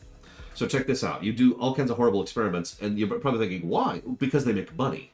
And you want to make as much money as possible. You can make all kinds of different stuff. You don't just focus on undead. And you can make more money by doing more awful things to balance the books out for all the legal stuff you're doing up top, which is there to raise your reputation. There are suspicion factors. You have to deal with people, police, governments, and you'll have to deal with hazards, which is virus, fires, violence, and legal issues. There's multiple different starting cities, which all have their own different challenges, and the idea is you've got a franchise going. So what will happen, guaranteed, is your base will eventually fall apart. The hazards I mentioned earlier, they slowly go up. They don't really ever go down. All you can do is limit the rate of how fast those bars fill, right? Once they fill, something bad happens, and you start to lose your base. You then enter an action sequence where each of the different people you play as has their own different abilities and benefits for playing as them. And you then have to go and try and salvage as much as you can from your base in terms of people and personnel and equipment and money before eventually evacuating. If you try to grab too much stuff, you'll be caught by the fire or the viruses or whatever, and you won't be able to actually fully evacuate. You get the idea, right? So it's kind of a risk reward on how much you grab, and then you leave, and then you start over in a new city. So it's kind of roguelite-ish, but not really. It sounds really cool. I am absolutely excited about this game. Holy crap. Why did this get such a crap trailer? You see why I get so irritated about the marketing of some of these games. It's like, where was this? Where was all of this when you were showing off your dumb trailer? Sorry. I shouldn't call it. It's just, ugh. So yeah, very high interest in Undead Inc. Looked very cool. Okay, so then they have Altered Alma, which is a side-scroller combat game with heavy emphasis on animation set in a cyberpunk aesthetic. There is no co-op, even though there's 2 protagonists. In Vector Rhythm Galaxy, which is a 2-player audio surf game. Unfortunately, I don't have anything else to add to that, but speaking as someone who actually did enjoy audio surf, cool. The Invincible. No info. Now, this is funny because I went and looked into this on my own, and I found out no info. The Invincible is supposed to be a very hard science game, and they kept emphasizing this over and over and over on all the press releases, on the Steam page. Everything was like, it's hard science. We're doing with realistic science, realistic sci-fi. I'm like, okay, well, what's your game? Well, but it's sci-fi, and it's realistic, and you have to deal with realistic physics, and we are not meant to go into the stars. And I'm like, okay, but what's your game? I have no idea. Moving on. Park Beyond. They had a live action trailer for this, which is weird because it's Roller Coaster Tycoon. No info, by the way, but it's Roller Coaster Tycoon, so cool. I myself enjoyed the more recent Roller Coaster Tycoon spiritual successor, which I can't think of the name of. I used to play with my niece all the time. Planet Coaster, I think that's what it's called. Either way, cool. Real life replacement game. Look. Then they showed off Pathfinder Gallowspire Survivors. So it's set in Pathfinder. This is the kind of reporting you come to me for. And it looks like Gauntlet. Just straight up Gauntlet. You know, top down, twin stick shooter, hordes of enemies. It looks pretty cool, actually. It legitimately looks fun. Unfortunately, there's very little info on it, so moving on. Diesel Legacy. Okay, so this is a fighter game. As I mentioned back when I was talking about Mortal Kombat 12, there's a lot of details that go into whether or not a fighter is going to be good or not. Anybody who knows fighting games knows what I'm talking about. But they did show off 2 gimmicks for this one. One is while you're downed, so you've been knocked out and you're at 0 HP, you can continue to be part of the fight. Only a little bit, though. So, that's interesting. The other thing they showed off is you'll have 4 players on the field at once instead of 2. So, and to be clear about that, I don't mean like the person swaps in and out, or, you know, they can use a special attack. There's just 4 fighters on the field at once. So we'll see what they do with that. Parcel Core. I am unironically excited about Parcel Core. So the ad they showed is awful, more live action stuff. But the idea is you're playing a parcel delivery person who rides a bicycle, probably in Amsterdam, and I think actually is in Amsterdam. And you can ride the walls, you can grind on rails, and you deliver packages as quickly as you possibly can. It looks a lot like a weird combination of Crazy Taxi and Tony Hawk. And I never realized I wanted a Crazy Taxi Tony Hawk merger game until I saw this. It honestly looks pretty cool. So I'm with it. Parcel Core. Woo! You'll notice a lot of these are... This actually sounds really cool. I'm telling you, the PC Gaming Show, despite the terrible presentation, just had a lot of cool games. One moment, please. Then they showed off Fabledom. Unfortunately, this is one of those low info games. It's a kingdom builder with light strategy elements, big focus on regions and interactions with the local things. It's a very fantasy focused kingdom builder, and unfortunately that's all I got. But it looks interesting, it'll be on my radar. Then they showed off 30XDX, which finally has a release date, which is August 9th. I knew I wrote it down there. The things I wrote down in my notes were literally just the words, yes, yes, yes, yes, yes, yes, yes. That's a lie. I wrote down other thoughts, but that was the first thing I wrote down. I already own 30XDX. I supported it in early access. I loved 20XDX, but 30XDX blows 20XDX out of the water. Just completely destroys it. But what's really funny about this, you know how many of these trailers have had no info? Even long trailers. The 30XDX thing was like 30 seconds, and yet actually showed gameplay and real info about the type of game it was and what kind of stuff is going to be in the game. Hi, Tara. So we definitely have some expansion effect going on. There's going to be the roguelite mode.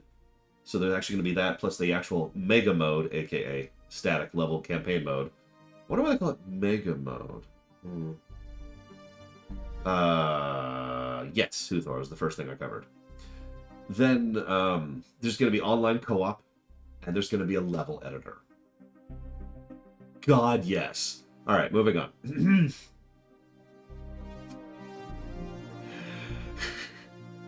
Yes, I am going to get to the Ubisoft stuff. Don't worry, Zach. You got to come back later, Huthor. We haven't covered Starfield yet. So then they showed off Chimera. Now, this is an interesting one. I keep saying that. I'm sorry. You can tell I'm kind of tired and I'm kind of sick. I apologize. Because I am kind of tired and kind of sick. I keep repeating myself. Let's try this again. Chimera is a game with no info that I looked into and was interested in it after I looked into it. It's a first-person open-world base builder with up to 4-player co-op. You extract resources, you fight off waves of monsters, and there's major events that actually destroy stuff. You can just ask me, Huthor. It looks awesome. The thing they showed off in the trailer was this giant heat wave going and killing everything. But that's just like one type of event that can happen that you have to endure. And 4-player co-op base builder while you're defending against waves of enemies, which has major... I mean, it's Factorio, for God's sakes. Except that's not quite fair, because Factorio was heavily focused, of course, on the efficiency. That was the main gameplay focus of Factorio. This sounds really cool. I have already sold packs on this. So then there's Shadow Gambit, the Cursed Crew. They didn't show a lot on this one. It is a real-time Diablo-esque game. In fact, more than anything, it reminds me of V Rising, if you're familiar with that. Excuse me. It was dubbed a stealth strategy game. Now, I've seen a game call itself a stealth strategy game before. That was XCOM 2. We'll see. That's a we'll see. Exo Rally Championship. Now, I like rally driving. I'm not as good at it as Gary. And doing a rally game on, like, moons and other planets with alien terrain and hostile environments sounds pretty sick to me. Once again, this is one of those things, there's a lot of games like this, where it's like, I never thought about that, but now that I have, I want that. Now we'll talk about Stormgate, because we finally got to Stormgate. So, let's get this out of the way. I am absolutely interested in Stormgate. For those of you not familiar with Stormgate, it's the developers of StarCraft 2 who got sick of ActiBlizzard, left the company, and made their own company to make their own RTS. Now, hang on. First thing I gotta mention is that it's free to play. And I have to mention, yeah, there are some Warcraft 3 devs there too. I have to mention it's free to play because it's the biggest negative to the game by far. And most of you probably know what I'm talking about with that. It's just the mere fact that it's going to be a free-to-play game immediately has me going, oh, that's awful. Oh, that's a terrible, terrible sign. They haven't even said yet, Rax, which is not great. I will mention something that amused me. So, obviously, Day 9 was the presenter for the PC Gaming Show, as he has been for years. The one and only time... No, that's not true. There's only 2 times in the entire conference he showed any real enthusiasm at all. And this is one of those times when he was talking to... I actually didn't write the game. He was talking to one of the developers of Stormgate, and he sounded actually excited. Because that makes sense, right? Day 9, StarCraft... Anyways. So they showed off some really, really basic stuff, which... okay, so this... all right. Let's get this out of the way. What they showed off was versus mode. Now, I'm not going to give you a play-by-play, because I don't give a damn. I'm not interested in versus. I don't care about 1v1. I'm sorry.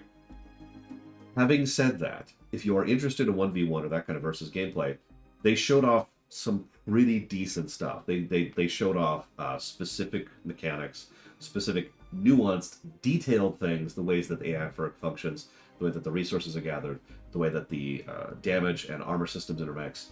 The little stuff that matters to people who are interested in that kind of thing, they showed off. So credit to them. They actually not only showed off good gameplay, but they show off nuanced gameplay, which I'm with.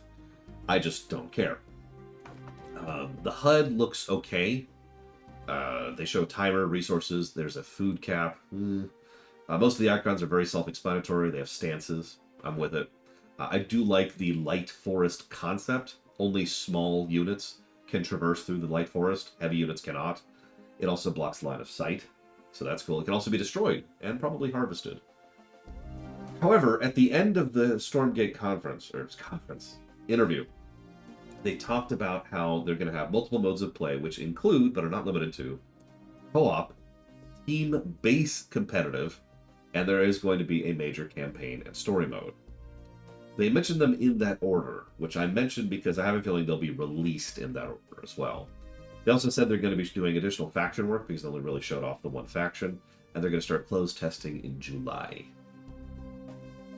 I'm very hesitant on Stormgate, but I'd be lying if I said there was no HOIP there. Unlike some other games where there's a HOIP but asterisk, this one, yeah, it's probably going to be a good game. It's just how much bullcrap we have to jump over to get to it, right? Then we're just going to rapid fire a few here, because that's what they did. These are like the 15-second ones. So we've got Fortune's Run, which is a Quake engine thing, heavily stylized art, main focus on melee combat in an FPS. I'm with it. Hell Let Loose, which looks extremely boring. It looks like it's a generic World War II first-person shooter. Atomic Picnic, which I have no idea what it is. They rapid fire these so fast. Mullet Mad Jack, which is a very violent take on the old earning your seconds racing game. Guacho and the Grasslands, which is Stardew Valley Light. Revival Recolonization, which is one of these that caught my attention. It's actually coming out June 28th. It's a 4X post-apocalypse game, which immediately caught my interest because I like that. Again, I never realized I wanted that, but a post-apocalypse 4X? We've seen so many different post-apocalypse genres, but we've never done an actual large-scale strategy game in that. And there will be events based on the fact that you're still dealing with the apocalypse. So, yes, interest.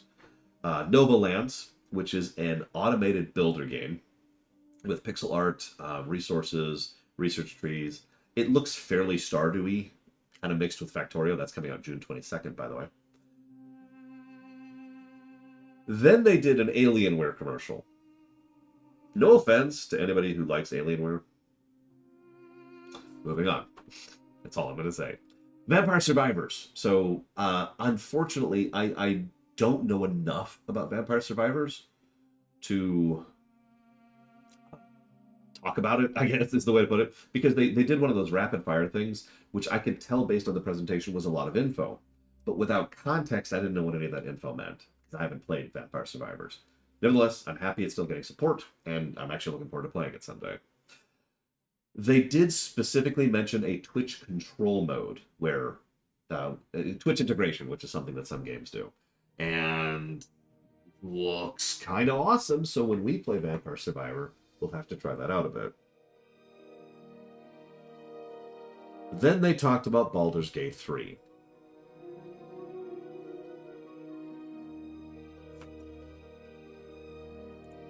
I'm going to save the Star Trek Infinite stuff for last for reasons that should be fairly obvious. So we'll come back to that. So okay. One of the things... Hang on. Hear me out for a second. So one of the things that irritates me, and I've already complained about this today, is when a game will show off a trailer, and that's it. So for Baldur's Gate 3, they started showing off a trailer. That was actually an animated trailer. And at first, my first thought was just to roll my eyes. I'm just sitting here like, really? But hang on. Trailers in and of themselves are not necessarily bad, especially if they actually indicate something. And in this case, the trailer actually indicated several things. First of all, it talked about gameplay mechanics in the game. Cool. Talked about some of the strategies you can do. Cool. And it did a good showcasing of the personalities of the pre-existing party members. Cool. I'm with all of this. It was also a decent trailer. Then they showed gameplay. Hey!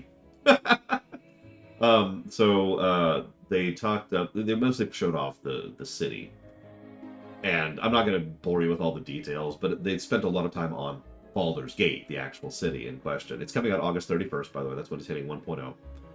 But the thing that caught my attention was they were talking about the co-op mode and how you could be in one part of the city and another person. Yeah, no kidding, Fife. And another person was in another part of the city, and the two of you could be doing your own things at the same time. Now, that's neat, but what I find myself wondering,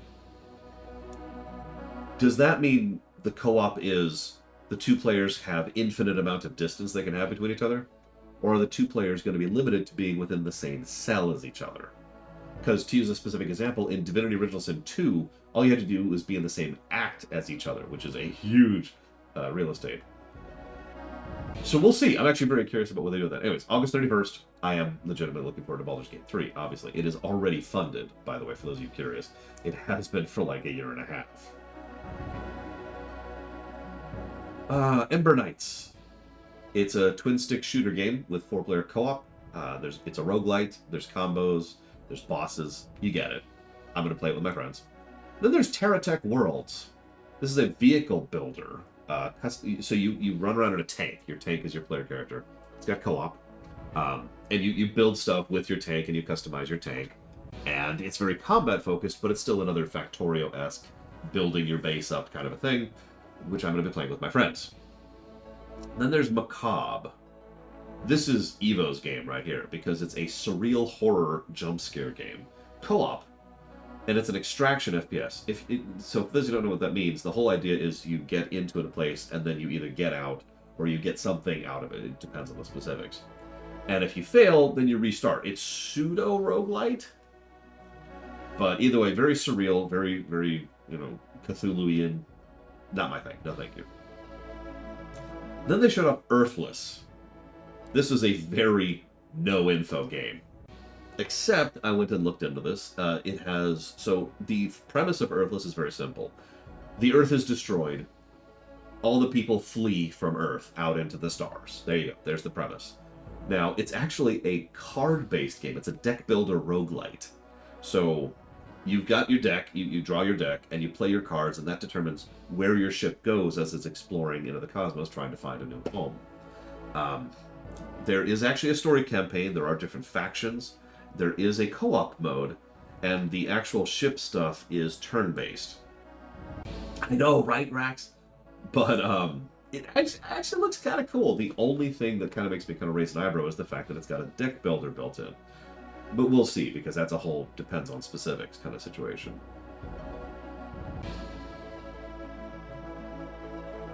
Oh, excuse me. Yeah, no, I was immediately reminded of FTL and Slay the Spire. So if you've played Caesar, how many of you have played Caesar? How many of you even heard of Caesar? God, I'm old. I'm so old. I can feel my bones creaking as I move around. The rust. It's the rust in there. Oh my god. Has anybody played I'm actually curious at this point. Has anybody played Caesar? Thank you, Savicom. Hi, Savicom. So, Nova Roma is a spiritual successor to Caesar, and I'm going to mention the Mario 4X thing yet again. Because this is doubly funny because Pharaoh just came out, by the way, which I highly recommend, although it is a little buggy. Anyways, so it's Caesar. It's Caesar. It's a new Caesar game. You have to deal with fire and food. It's a city builder with a few war tactical combat elements built into it, and you have to appease. So in Caesar games, you have to appease Caesar. In these games, you have to appease the deities. If the deities don't like you, well, that sucks. And they can throw all kinds of fun stuff at you. It looks really cool. I'm actually legitimately hyped for it. So yeah, this is Caesar 3 exactly, or Caesar 4, whatever the hell they're up to. I'm with it, absolutely. Last Train Home. So this is yet another game that didn't sound interesting until I looked into it. This is actually based on the real life circumstance of the train that I can't remember the name of right now, but it was withdrawing from the Siberian area during. Look, it's based on real life events. Let's just go with that. The actual gameplay is very similar to Wasteland if it was fully real time. It is a strategy game. But the thing is, so you've got your train, that's your home base, which needs to be upgraded and dealt with. Every individual on your train has a morale mechanic. And morale gets too bad, bad things happen. You are fleeing home. You're stuck up in Siberia and you're trying to get back home on your train. So you have to decide which battles you fight, which battles are forced upon you. All resources are very finite. As in, there is a finite number of resources, period. So bullets, food, fuel, all that kind of stuff, clothing for warmth, all that kind of stuff is very, very limited. So you are going to have to do at least some battles to scavenge, if nothing else. And of course, people are going to be coming after you too. It looks really cool. It looks horrifying and awesome and cool, and I love it. Big plus. Let's go home. You know what? Hang on. Let me look this up. This is going to bother me. Last Train Home. Because I know it's set in the wake of the Great War.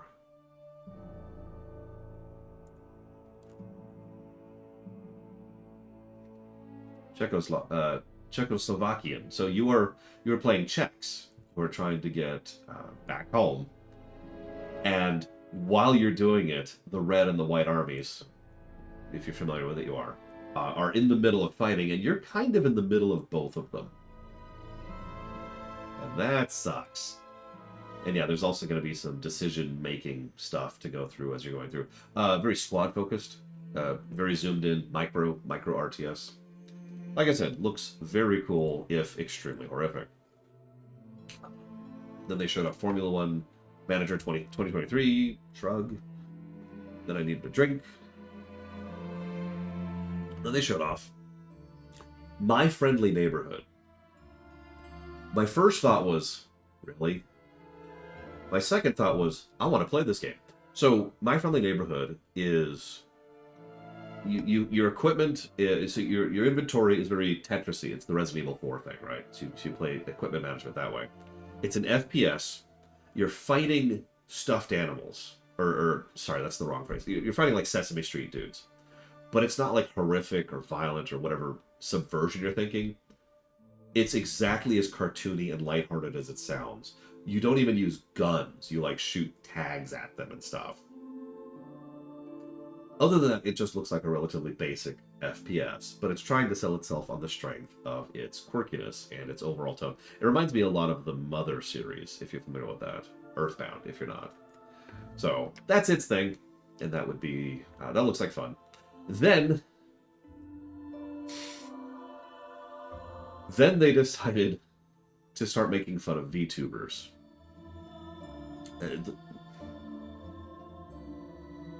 Look, I get that there are VTubers who are but there's a lot to be said about someone wanting to not put themselves on camera and risk, giving away the location or their identity or anything like that to people, especially when they're a large-scale streamer. And the idea of them, and this was just mean-spirited stuff, like I've been talking about this entire time. This is the last time I'll bring it up, I swear, because this is the last gag that was sufficiently irritating to me that I had to point out what is wrong with you. Because they were just digging at them. Oh, and of course, the VTuber they showed off had a chest that was roughly this big, because of course it did.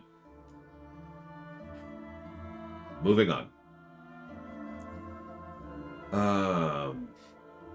Breath Edge 2. Now, I've never played Breath Edge. In fact, I've never even heard of it. It's a gatherer builder. But the thing is, the gimmick is you're dealing with junk. I know that sounds like a strange thing to describe as a gimmick, but you probably know what I mean by that. It's junk. It's like, oh god, everything's falling apart, and you get in the runaway vehicle, and your tire falls off, and your ship is barely functional, right? It's the ship's coughing as it's taking off. Junk, right? There's different zones you can go. You have to manage your ship in terms of building and designing it, as well as your crew, in order to make that working. Your first air tank is a condom. Oh yeah, speaking of which, this has nothing to do with anything really, but Breath Edge 2 is the only game I looked up that had this specific warning for nudity or sexual content. I imagine that's on the parody side of things, based on the overall tone of the work. I just find it interesting to mention. But anyways, it looks quirky. Honestly, probably not my thing. Then they showed Bloomtown, which at first looked like Stardew Valley, which I think is like our fourth Stardew Valley game here. But it's actually not. It's a full time management sim, which, yes, I know Stardew Valley is a time management sim. But you spend your time in the day doing whatever. And in the night, you've got the Evil Zone, which is full turn-based RPG combat. And you're trying to go into the night in order to attack the people that are trying to kill people through their television. Or wait, that's Persona. They're trying to kill people through the Evil Zone. It looks okay. Honestly, it looks quirky and well-designed and fun and blah, blah, blah. So definitely cool. That's called Bloomtown again. Then they showed off a game that I was really excited for until I found out it's an open PvP game. The name of the game is literally just Sand. So the idea here is that this is an alternate future in which the Austro-Hungarian Empire never went down and in fact became one of the dominant powers of the world. So you can tell we're dealing with the realm of fiction. Sorry, historian joke. But the idea is you're on alien planets, and you are a salvager. You've got your own mobile base, which is this big sand crawler sucker. You can customize it and build it up and all kinds of fun stuff there. And it looks really cool. You try to get resources, you explore new areas, you loot stuff, you fight, and blah blah blah. And the whole game, yeah, it sounded like a Desert Subnautica. And I'm like, yes, it's open PvP.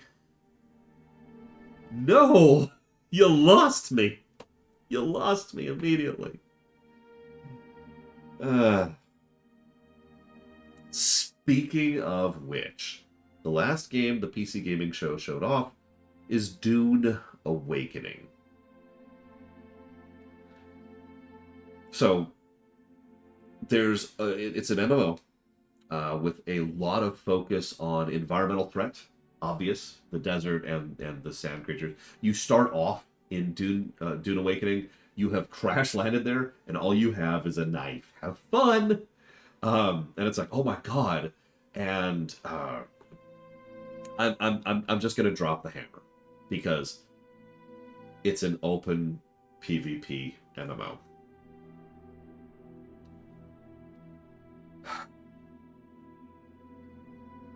Very heavily focused on resources, gathering resources, controlling areas, big focus on guild versus guild, yada, yada, yada. I'd go down to the details, but I'm just going to give you my summary, if that's okay. Because I did a little digging into this one, and I'll tell you exactly what this is. This is a developer who wants the EVE Online crowd. For those of you not familiar with this, EVE Online is a dying MMO. Now, all MMOs die out slowly, but EVE Online has been kind of starting to go down the roller coaster, right? It's starting to plummet a little bit. Because what happened, and for those of you not familiar with it, is EVE Online several years ago reached the point where it kind of had its player base. The barrier to entry was huge, So unless you knew someone who was already well invested in the game, good luck getting into the game. So no new players, which is always a death knell for an MMO. It's one of the reasons so many MMOs do so much to lower the barrier to entry. It's why FF14 has a huge free demo, and that's why World of Warcraft has such a new player friendly experience. So EVE Online doesn't have any of that. It's set. There's the player base. And again, this is years ago at this point. And what happens is, because of what EVE Online is, every now and again a big score or a thief or sabotage or war happens, and one of those players loses everything. So they leave the game because they lost everything. And you can see how this is just kind of an escalating situation as those who are left are fighting over a smaller and smaller piece of the pie as players are just slowly kind of bleeding out. So I look at a game like Dune Awakening, which actually looks pretty legit, and I think that's what they're aiming for. They want that audience. They want people to migrate from EVE Online, because we know that player base exists, and they want them to migrate here.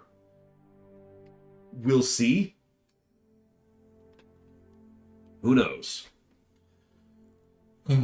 Okay.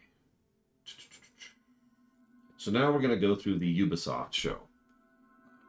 Only a few games showcased, but I actually have a decent amount to say about each of them, because unlike the rapid fire stuff, it's a few things. So first we have Avatar Frontiers of Pandora, which, God, was just looks so bad. So, like, I'm sorry. The setting is, Avatar setting, I'm going to be very honest here. No offense intended. The Avatar setting is supremely disinteresting to me. There's nothing engaging about the setting. The Avatar series is built entirely upon the incredible technical innovations and the visual fidelity of the actual graphics that are shown in the movies. Cool. But this is a game. And you should already see the problem here. So let's move forward. The premise here is you were one of the Na'vi who was being trained by the evil humans for quite a while. But then they were leaving, so they're going to kill you. But then you survived. But then you went into stasis for 15 years. And now you're free. Okay. My favorite part is they didn't really show off any gameplay. Not really. They showed you, like, flying around on a thing and a bunch of cutscenes and no actual gameplay. This is doubly irritating because during the Ubisoft conference, they showed off a lot of gameplay in general. So, it's a setting I'm not interested in. It doesn't really do much with it. It does have 2-player co-op. Coming out December 7th. Moving on. Then they did a little bit more... No, I didn't do Thor. Then they showed a little bit more of Prince of Persia Lost Crown. I already mentioned that. They showed off more of the platforming, which looks a lot more puzzle platformy than the other ones, which is awesome. I do have to say something. So as much as I'm legitimately excited for Prince of Persia Lost Crown, why pick Prince of Persia for this kind of a thing? The series has never been known for this kind of genre. Now, that's not necessarily a bad thing. Mario wasn't known for RPGs, after all. So what's going to matter here is how they stick the landing. If this is a great game, awesome. If it's not,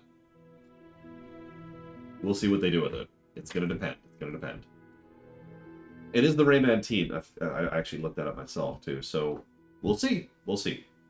Then we find out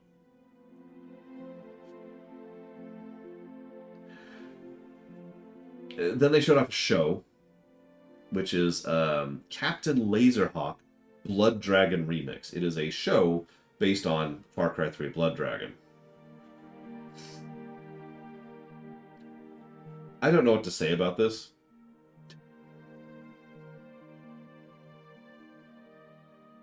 No, Saffron.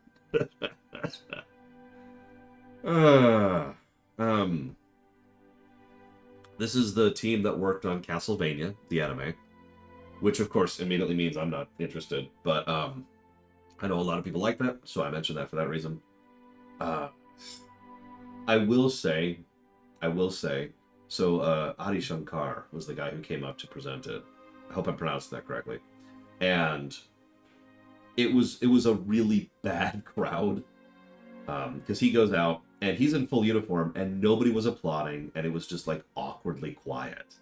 And I'm just sitting here feeling really bad for this guy. He also was stumbling really hard early on in his presentation. He was just like, not quite like that. I'm just like, oh God. And this poor guy. Anyways, so that's actually all I have to say about it. Oh yeah, Assassin's Creed Frog. Moving on. So then they did a couple of rapid fire things. Mario Rabbids 2 is getting a new DLC with Rayman. They showed The Crew Motorfest, which is, I love because there was this, where's my camera? Hang on. Here we go. So there was this giant text at the bottom for the whole thing. Not actual gameplay footage. And I'm just like... Having said that, so I liked The Crew 1 quite a bit, actually. I really unironically enjoy that game. The Crew 2, no. So I'm kind of a hit and miss when it comes to The Crew Motorfest. The thing that I do want to mention is it's set in Oahu, which honestly sounds kind of awesome. There's a lot of potential for some really cool driving around there. So yeah, we'll see. That's a really big we'll see. Let's see here. They showed off VR Assassin's Creed, which I think is probably the worst thing I could ever think of to do in VR. I want you to picture an average 5 minutes of gameplay in an Assassin's Creed game. Now picture that instead of the camera being out here so you can see what's happening, your camera's right there in your viewpoint. While you're doing this. Just... yeah, no. Yeah, I jumped off the... I'm sorry. Again, I'm the wrong person to ask about VR because the headache and the nausea issue. It's just... That sounds terrible. But wait! What if we came up with an even worse Assassin's Creed game?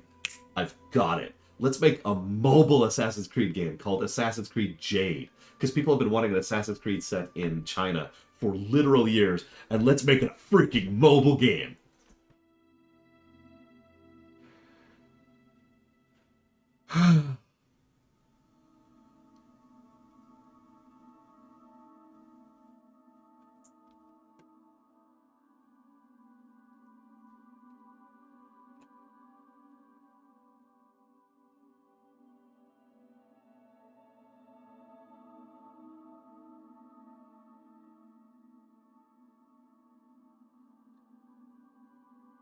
Having said that, excuse me, Assassin's Creed Mirage looks legit. So, the story looked really bland. Let's just get that out of the way. The story trailer looked really bland. It's set during the Abbasid Empire, focused on Baghdad. Cool. They have done some really good stuff with the level design. Cool. And trust me, speaking as someone who lives and breathes level design, what they showcased, they've definitely stepped up their game in level design. So big plus there. They did show off some scripted gameplay, but what they showed off was very indicative. So first of all, we get a hawk named Enkidu, haha. So same general hawk mechanic we had back in Origins and Odyssey, nothing really new to add there, except some areas the hawk can't enter until you take out a specific person. That might be something they added in Valhalla. Actually, I haven't played Valhalla yet, but that is a new mechanic that you have to deal with. Okay, cool. So there's a system which I believe was in Odyssey, actually. It's called the slowdown reaction. The moment you're spotted by someone from stealth, so you're at a stealth status, and someone spots you, the game slows down for a second for you to have a second to respond, to react, rather than just immediately getting detected, and that's the end of that. So that sucks. It's actually a good thing. Sorry, I don't know why I said that sucks. That's a good thing. I like it. They also are going back to more of an Assassin's Creed 1 style music, which I know sounds like a strange thing. Very dynamic. Not quite Yoshi drums. It's more like the songs shift and change based on what's actually happening at the moment. So, okay. I'm kind of with it. They also have, they've got, I mentioned the level design stuff, which is very, very important. They've also gotten this new mechanic which you can improve through story progression, which gives you these pips, these stamina pips. And what you can do is you can freeze time. While time is frozen, you cannot be detected. And you can do a couple of actions. The one they showed up most specifically is, I'm going to pick you, and you, and you. And those 3 people are now turbo dead. You teleport to them. Teleport, teleport, teleport, and kill them instantly. Now, all of this kind of sounds awesome, but I'm saving the best for last. They got rid of the goddamn RPG mechanics. For those of you who have not seen me, because at this point I've streamed every Assassin's Creed game except for Valhalla, screw the goddamn RPG mechanics. They were a plague on the series and did nothing but make the series worse. So, death to RPG mechanics and death to the living. Saffron says, we're not sure about that. I haven't seen anything else saying elsewise, so we'll see. Yeah, RPG mechanics is literally why I put down Odyssey. It's why I refuse to finish that game. It's why I have not actually beat that game to this day. We'll see. I am nevertheless legitimately excited about Assassin's Creed Mirage. It is definitely a bit of an attempt to go back to form, and it's at a cool idea. What do I mean by RPG mechanics? Levels and equipment, which has equipment power to it. So I walk up to you and I attack you, stab, but I only do X damage because I've only leveled up my dagger to a certain amount, and I'm only level 15 and you're level 30. You know, the kind of stuff that wasn't in the older Assassin's Creed games at all.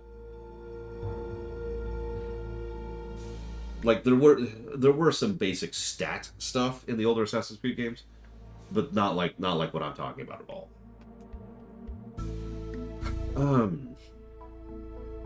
Then Goemon showed up on stage, and the whole time he was talking, I just kind of wanted him to choke on a lemon.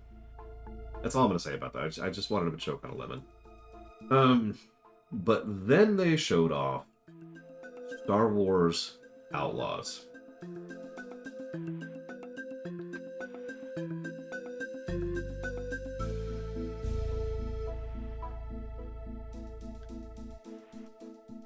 I've heard a lot of people speak negatively about this game. I've heard a lot of people bash it or say they have no interest in it or they have lost interest in it. I am not one of those people. Star Wars Outlaws looks legit.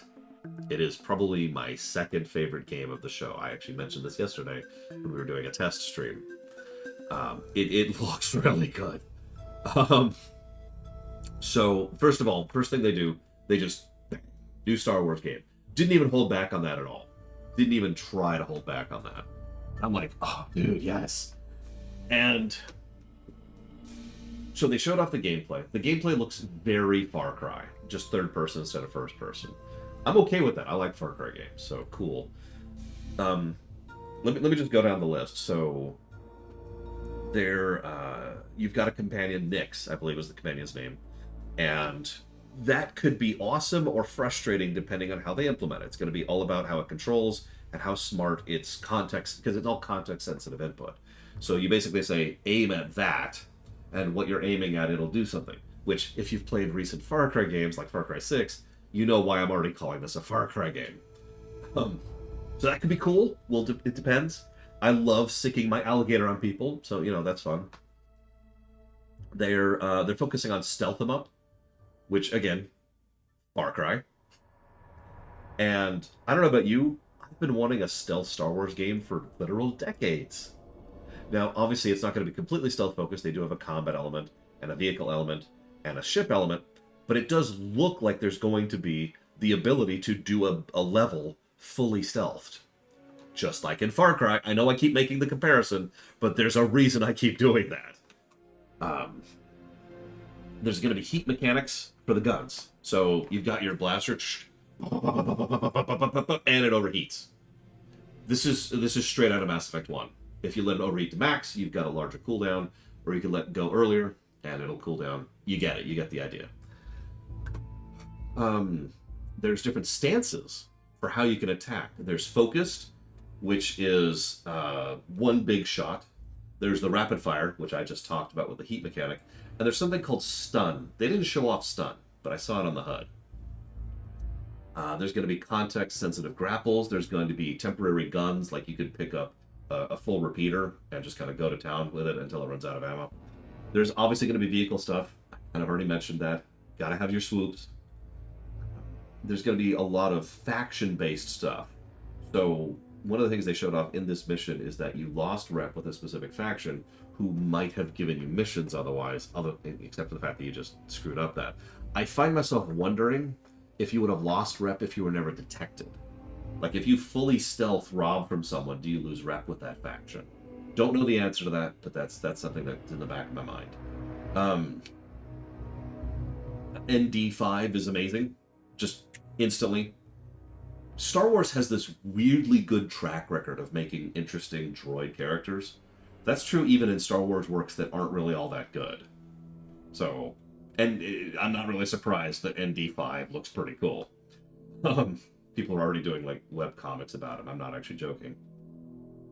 I mentioned the rep stuff. I mentioned... so one thing that caught my eye. The mission objectives are very hands-off. Your mission objective is steal the item and then leave the area. That's it. How you get to the objective, how you leave the area, that's up to you. And I like that. Now, a lot of that is going to come down to level design as to how good that is.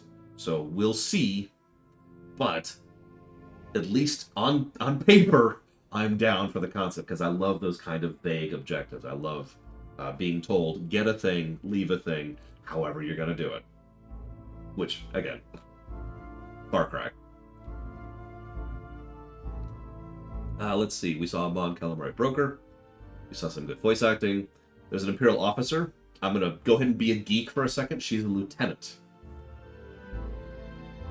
What? She's got the insignia right there. And for those of you not aware, back when they were developing Rogue One, is when they formally, officially came up with a new canon standardization for Imperial rank insignia. So, she's a lieutenant. Anyways, the option was to bribe her or not bribe her. Now, she chose not to bribe her. Okay. Look, Rex! She chose not to bribe her, which meant she then had to run out and flee out of the city because she was now wanted by the Galactic Empire and had to shoot her way out when she got to space. Oh yeah, by the way, you can fly your ship. It's third-person arcadey combat, which I'm fine with, especially in Star Wars. What's really interesting, though, is I was looking at the HUD while they were out there. Hang on. So, you've got shields, hull, missiles, repair, something I didn't recognize, and the hyperdrive button. The hyperdrive button requires you to be a certain distance away from a gravity well. In this case, you had to be far enough away from the planet to actually pop out and escape. Yeah, all of that I'm with. There's a hint of boss battles, especially ATSTs, which is already showcased. And lots of environments and NPC show, way too much for me to summarize. Can I just say I've been craving this game for literal decades? Can I just admit that? Non-Force focused, non-Jedi focused, non-Sith focused, down to earth, playing a smuggler / bounty hunter / Han Solo before he joined the Rebellion. Just playing a person who's living in the Star Wars galaxy. I've wanted this for years. Star Wars GTA. Yes, please. I am very hyped for Star Wars Outlaw. No joke, no exaggeration. Even though they only showed us one scripted gameplay sequence of one mission, it looks legit. Yeah, Andor is apparently the kind of show I've been wanting for forever. Oh man, it sounds so cool. It sounds so cool, and I'm very excited for it.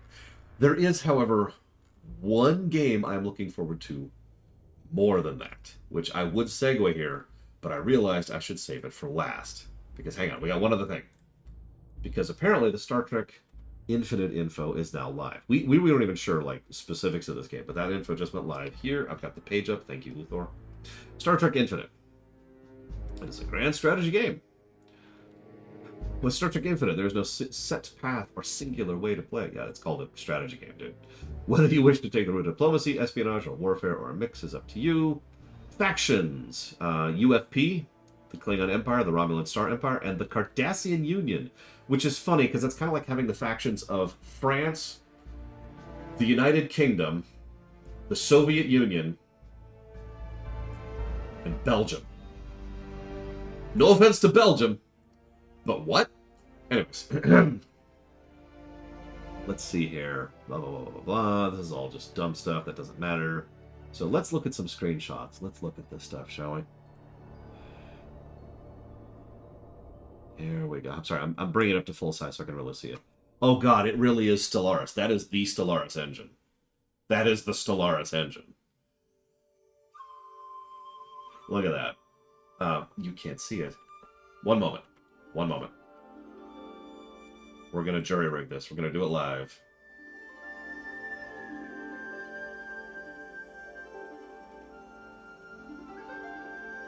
Okay, so this is...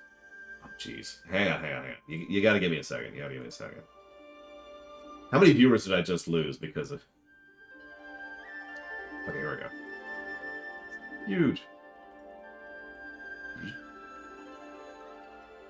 That's okay. There, I think I've got it centered-ish, and it's basically full screen. Yeah, I got a couple tabs up right now. Okay, so we've got credits, which is the exact same. Yeah, this is not Stellaris. Look at it. It's totally not Stellaris. Credits, minerals, food, alloys. You can tell some of the research. A lot of the stuff is really obvious. Diplomacy points, crystals. That's dilithium right there, obviously. We've got trade routes. We've got what looks like population. I'm not sure what some of these things are, I'm going to be honest. But you can tell what a lot of this is just by glancing at it, especially if you've played Stellaris. You can see Kronos right there on the right side of the screen, which is generating 38, whatever that is. And Praxis, which is being mined for dilithium. No comment. We've got shortcuts on the left. Yep, no. All of this is just the Stellaris HUD, which I'm okay with. I actually like the Stellaris HUD, it's worth noting. But yeah, we've got our fleets, which have the relative battle power and health and shields and all that. Yep, no. Okay, so what else we got? Next image. Oh. Here we go. So, just at a glance, we've got Mirandas, Intrepids, that is an Excelsior, and that is a Galaxy. So, hopefully we'll have more than that, but that's a spread right there of ships. And of course, you've got the standard UFP Earth dock. Incoming transmission from... Okay, there's the... No, this... Oh my god, it's Stellaris. Look at that. Look at the right side of the screen. It's Stellaris. I'm not even mad. So yeah, Earth, Andoria, Vulcan, Teller Prime. You can see they even have no designation, so you can designate them just like you can in Stellaris. Shipyards, starbases, fleets, civilian ships. We've got... So this is interesting. We got construction ships and science ships. There's also a spy ship and a governor ship. I don't know what either of those are. We have an observation post, which is duh. The contact HUD is exactly what it should be.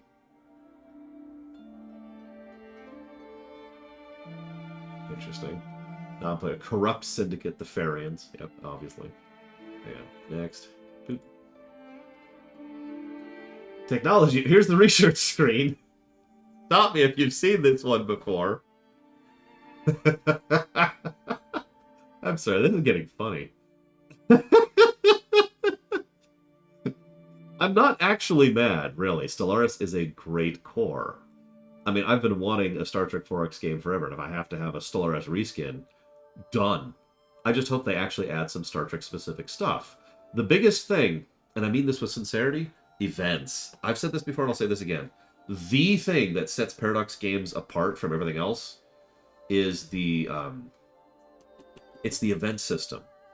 That's what really sets them apart. That's what makes, in my opinion, that's what makes Paradox games actually great, not merely good. And that's especially true in Stellaris. So that's what this game, I think, is going to live and breathe on. The Star Trek events, right? Like, and there's so much you can pull from. The Borg are an obvious option. The crystalline entity, you know? There's a lot of things you can draw from on that. So here's hoping they do something with it. I can see some, oh God, what are those called? The little Romulan birds that I can't think of the name of right now. We've got Katingas, we've got Barrels, we've got a Negvar, and we've got a Vorcha right there in terms of ship layout. There's the Cardassians, which ironically have only 2 canonical ships, so they'll probably have to invent a few here, but I'm sure they're going to have the Galor and the other one I can't think of the name of. I know, Justin. Okay, so the UFP gets high education and diplomatic. The Klingons get followers of Kahless and Warrior's Honor. The Romulans get closest closet politics and state village. And the Cardassians get Raider Corps and intelligence zeal. There's also a tutorial. Planetary stuff. Districts, features, blockers. It's Stellaris. It's Stellaris. Oh, dude. Mission tree. Now, that's interesting. So the mission tree is something that's familiar to anybody who's played Europa Universalis 4. And if I might be so bold, the mission tree was a great idea in EU4. Adding a mission tree to Stellaris? Yes. Abso-freaking-lutely. Build the Enterprise, empathetic. There's a LaForge, a Data, a Worf, and a Crusher one. If you do all of them, then you can upgrade the Enterprise. Understanding that you notice this is only partially down the tree. Do you see the little blue bar that you can scroll through? This is a nice long thing. And yeah, exactly, Huthor. We could push our way through the eras narratively, which works great for this kind of thing. Multilateral courts, first contacts, understand the unknown, establish trade routes. Yes, 100%. Yes. What do we got here? Any new ships? Nope. Several Excelsiors. Contacts, pathetic, it's Stellaris. Let's look at our HUD for a second. I like how we're this tiny speck of the galaxy, which, honestly, we should.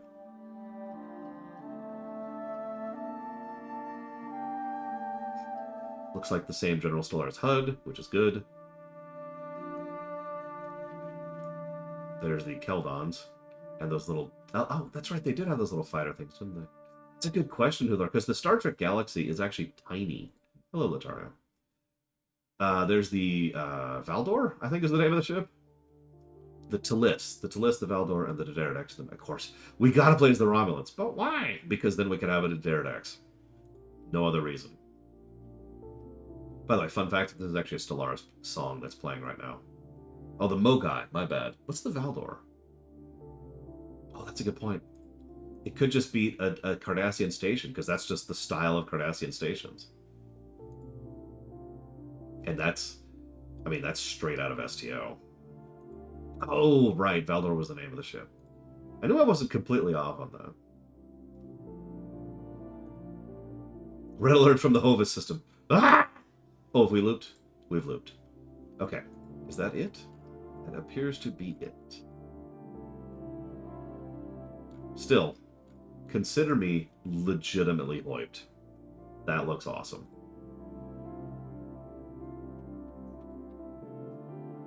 Yeah. Star Trek Infinite. It's Stellaris with Star Trek. Yeah, that sounds awesome. I'm excited. Now, let's go ahead and wrap this up with the last game I plan to cover for the moment, which is Starfield. Hey, let's get that transition in there, because I'm very excited for a lot of these games. As I've mentioned before, there's a huge number of games. In fact, actually, before I get into Starfield, I made a list just by itself of games that I'm interested in. Nivalis, Starfield, City Skylines 2, Frostpunk 2, Jasant, Dungeons of Hinterberg, Islands of Insight, Chimera, Jump Light Odyssey, Dwarf, Mars Horizon 2, Undead Inc., 30XDX, Stormgate, Baldur's Gate 3, TerraTech Worlds, Earthless, Nova Roma, My Friendly Neighborhood, Prince of Persia Lost Crown, Assassin's Creed Mirage, and of course, Star Wars Outlaws. All of those sound very interesting to me and are going on my I would like to play this game list. That's a big list. For those of you who have not watched my coverages of conferences before, I usually walk away with like 2 or 3 games on the list, not 19. So that color me impressed. Color me impressed. But let's scroll back up to Dark Prince Revan. Thank you, Dark Prince Revan, as always, very much.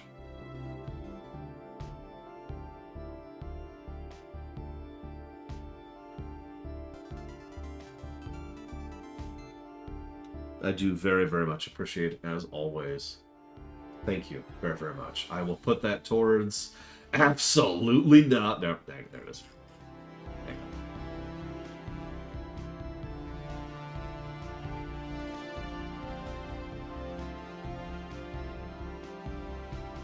Ace Combat 5, excuse me!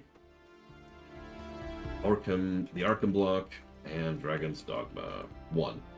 I gotta start clarifying that now.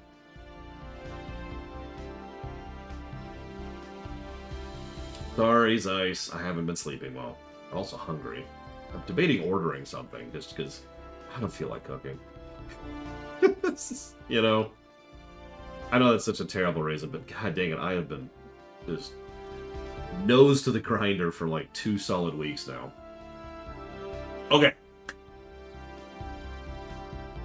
Latario says, what do you think about a no-buying DLC policy for Paradox games if they're overpriced as hell? And if you want to do that, go for it. I don't, because the DLC is usually worth it. We actually talked about this during the Crusader Kings 3 review, because the great paradox of the Paradox DLC is not 0-2, obviously. But the other paradox is the fact that their DLC exists, and it's overpriced, so generally speaking, it's sale-buy stuff. But it's also kind of piecemeal, and you can play with a friend if they have all the DLC, which is a great policy. And generally speaking, it tends to be good. Like, it tends to be worthwhile. The fact that they're continuing to support the game, it's a big deal, right? Like, the fact that they are, like, I'm saying this wrong, but most Paradox games get better as DLCs come out. It's a rare time that a Paradox game actually gets worse when DLC comes out. So, you are paying for them to continue to improve the game. That's up to you. I have no problems doing that, and haven't for some time. Thank you, Not Zero.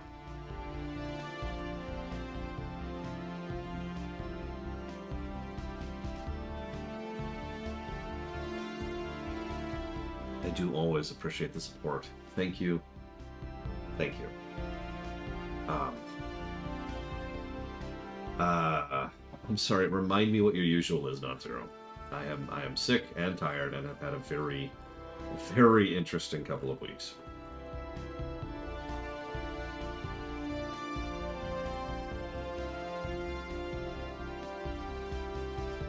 Like I said, Latario, if someone wants to say no, yeah, just refuse to buy the DLCs, no judgment, really.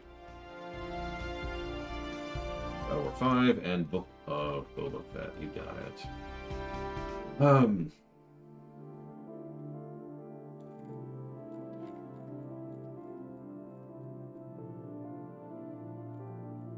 Sorry, I gotta scroll back up to my Starfield notes. Here we go. So let's. I'm just gonna go down the list in order. Okay. First of all, cast all the stones you want to. Starfield was my game of the week for the thing. I am actually, legitimately, no, really, hyped for Starfield. Now, that's the one-sentence summary. I hope to go into more details and try to explain some of the whys and the wherefores over the next however many minutes it's going to take. I've got like 3 pages of notes, okay? So bear with me here. So the really quick rapid fire. The visuals look great. The ground looks fantastic. The interior, the doodad design, the visual design, the color-coded faction. You have party members. There's a heavy focus on both melee and guns. You can do first-person and third-person. There is space combat. And the plot sucks. Okay, so let's go ahead and move forward. They showed off some of the, let's call it what it is, No Man's Sky mechanics, where you can tag stuff, explore stuff, mine stuff, and fight stuff. Yes, in favor of all that. The planetary interface system interface, and sector interface all are actually pretty decent. I'm not going to give a full play-by-play. Excuse me. But each of the interfaces here showcases a fairly large amount of good and interesting information and kind of gets it across. There's also going to be a drive requirement in order to reach area, which is a functional overworld tiering system. Nothing really new or fancy about any of this. And I'm going to pause for a second. Several people have mentioned that Bethesda hasn't been great with their games recently. The last game Bethesda made was Fallout 4. Now, I want to be very clear about that, because that's the core team that we're working with here. Now, Fallout 4 was certainly a very problematic game. Let's be clear about that. I am probably the weirdo in that I actually liked Fallout 4, mostly because of what it was and not what it could have been, or, let's be frank, should have been. So, I absolutely have problems with Fallout 4. For example, the main plot sucks. Wow, that sounds familiar. But, yeah, 76 wasn't the core team, Redfall wasn't the core team. Whatever you're thinking was not the core team. Again, the last game these people worked on was Fallout 4. The other thing, though, and I've talked about this many times, and this continues to be true, this is the game these people have wanted to make for 20 years. In fact, it was actually part of their release trailer that they mentioned they've been trying to work on this game for 24 years, specifically. I know that sounds like a dumb thing, but bear with me for just 1 second. Hey, King Venom Mui, thank you. Always. If you want to put that towards something, please let me know. Thank you. You know I like to do tutorialization. The whole reason that the first rewrite I did was Diablo, of all things, was as a tutorial to learn how to do some of the mechanics of writing and presenting and designing it. It was a tutorial. I wanted to go ahead and learn what I was doing before I work on something I actually want to work on. Right? Suikoden 1 was made so they could make Suikoden 2. You get the idea. It's a fairly common idea where developers, creators, and publishers, or not publishers, excuse me, developers, creators, and producers is what I was trying to say, will try to do something to wean their way up to what they actually want to do. I've got another example for this right off the top of my head. Pixar, who started off by doing little side things and little side gigs to just learn the tech and the teams, and then made Toy Story 1 as a tech demo, which is why, no offense, Toy Story 1 sucks. Especially compared to Toy Story 2 or 3 or 4, etc. It was a tutorial. And that's all of this. The developers and Todd himself have been very clear. They've been wanting to make Starfield for 2 decades. And they've been working on other stuff to build up to this point, to get to the point where they can build the game they've really wanted to make. They have years of experience, they have a huge amount of resources and personnel to draw from, and hopefully are actually legitimately passionate about it. I know some people think of that as a bad thing, and I don't blame you for that. I'm not trying to defend Fallout 3 and its massive alterations to canon. I'm just pointing out the fact that, in my mind, the fact that this is the game they really want to make probably means it's going to be better than it otherwise would be. You know what I mean? Thank you. Again, King Venom. I will put that towards Dragon Age Block, Dragon's Dogma 1, and Dragon's Dogma 2. And thank you, Fuzzy Duck.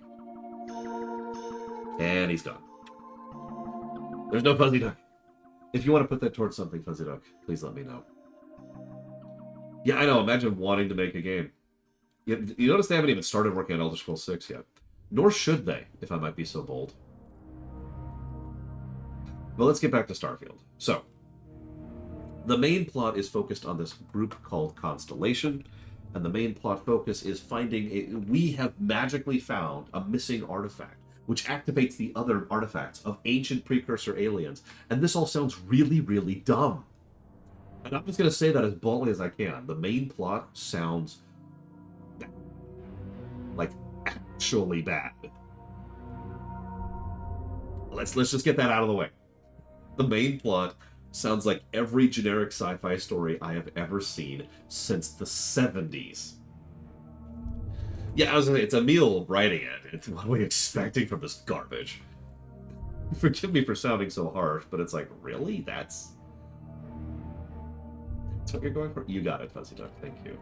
Why is everyone donating right now? You know, I'll tell you exactly why everyone's donating right now, because they know that every time someone donates, I have to scroll away from my notes about Starfield and then scroll back up to it. Thank you. Tokyo Vampire. I'll put that towards Yakuza Kiwami too. Much appreciate. As always, excuse me. Let's go back up. At this point, I should just copy my notes and drag them down. Where were we? Starfield. There it is. So, the main plot looks dumb. The main plot looks dumb. It's dumb. It's dumb. Okay. We got that out of the system.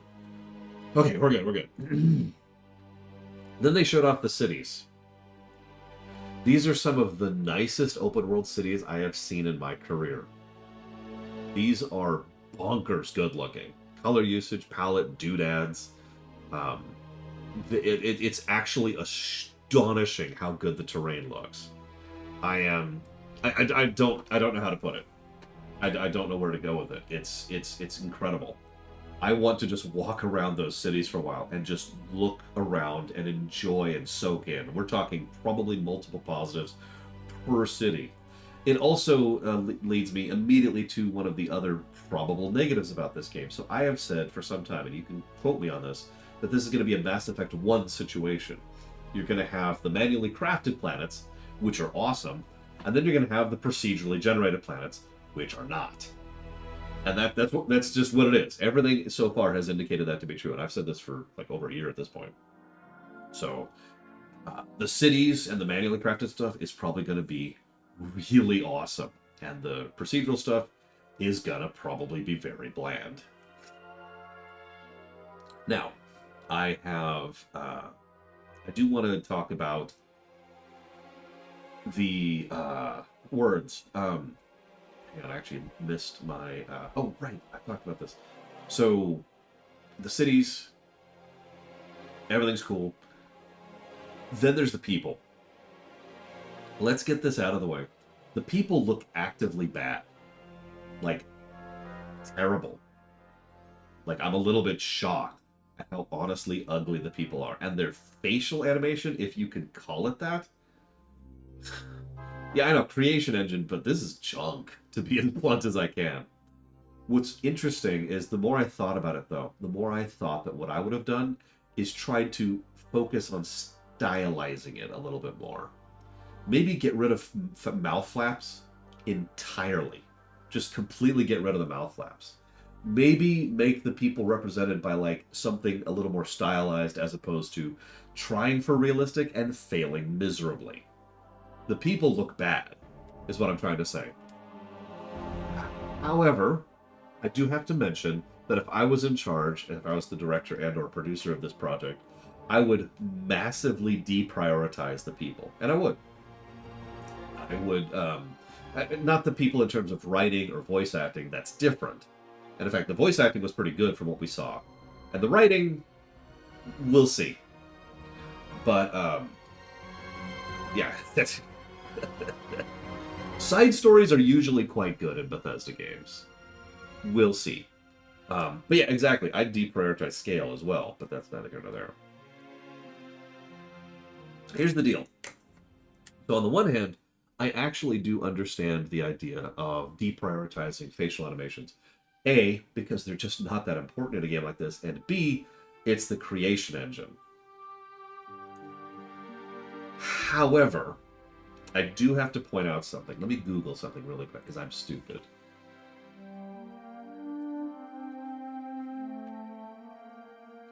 So, 13 years ago, a game came out which had this... I mean, that's what's going to happen, Flaghead. You know that the moment we start playing Starfield, I'm gonna be like, oh, okay, there's the main plot. And the main plot is going to piss off. And I'm going to go do everything else I actually want to do. The main plot can suck a lemon. I'm busy. But 13 years ago, a game came out which had this this programming, this mechanism, scripting, where it would listen to audio in English and it would do the mouth flaps based on that. It would interpret what they were saying and then make their facial capture do it. So instead of manually doing motion capture for hours and hours of dialogue, it would run this script. So the voice acting had to be on point, but the script was great for this. And some of you already know what I'm talking about. I'm referring to StarCraft 2. That engine, that little mouth flap thing, was awesome. It was a great invention that worked very well and saved a lot of people a lot of money and time. Now, I know we're dealing with the creation engine, but that was 13 years ago. Why aren't you doing something like that, Bethesda? Now, the worst part? They probably are. It just sucks. Anyways, so... yeah, you finally arrived. Welcome to the Constellation, Recruit. And there's this giant fleet behind them. And hundreds of... yeah, anyways. Okay, so people suck. Main plot sucks. The visuals of the terrain and the cities are really awesome. The character creation visuals are okay. And the character creation stuff is just kind of... it's okay. I've seen better. I've seen worse, too. What really caught my attention is the background stuff. Now, anybody who's seen any of my previous coverage of Starfield knows the background stuff has hooked me so hard, I can't even put it into words. It's not even that big of a deal, really. I just really like the idea of building background into your character, which then can have periodic triggers during quests or events as you're going throughout the game. I also like that some of them are unique and fun. Like the one that I'm most excited about, Golvag, if he was here, would work with those. One of the things you can do is start off with a home, but also a home loan that you're in debt for that you have to pay off. Like just cool stuff like that, right? And of course, there's the one where you have parents, stuff like that. But also, the adoring fan. I do have to say, credit to them to getting the same voice actor to voice the adoring fan. That got a legitimate smile out of me.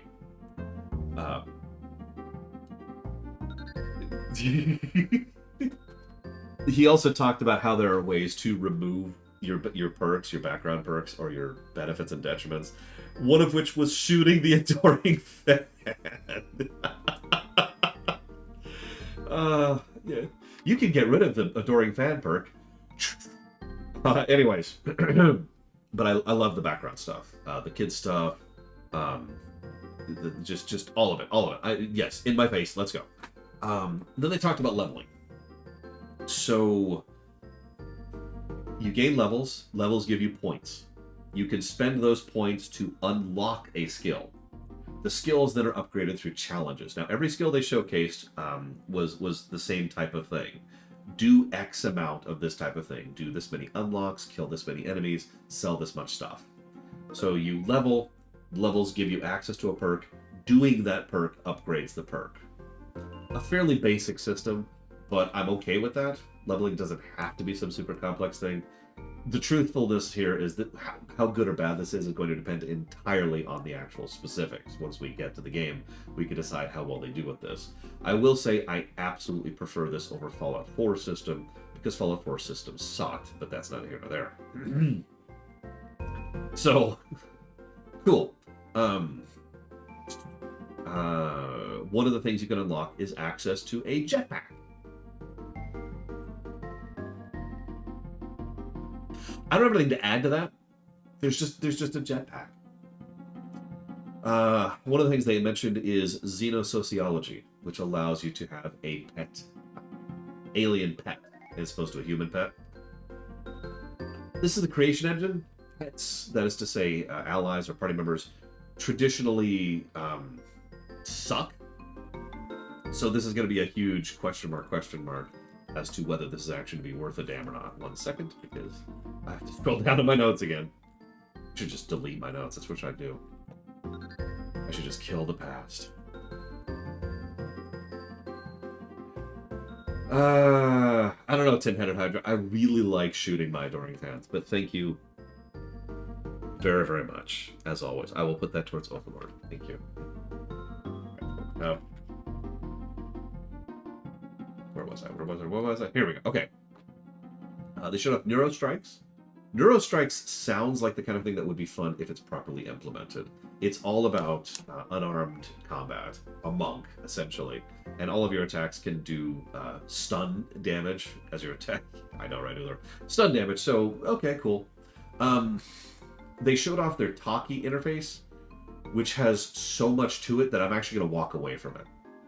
I think we're going to do a deep dive on the talk interface when the game actually comes out, because there was a lot of stuff to unpack there and very little to indicate, so we'll come back to that.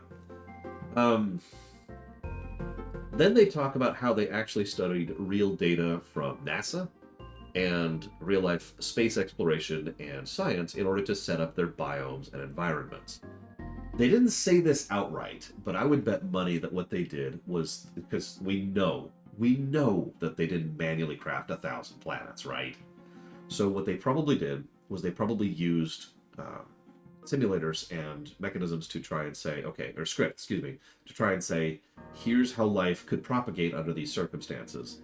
Go. And that's probably the data they got from the real life science is probably what they used to simulate stuff, to then procedurally generate the planets. We'll see. That's a whole big we'll see, but I think that could actually work.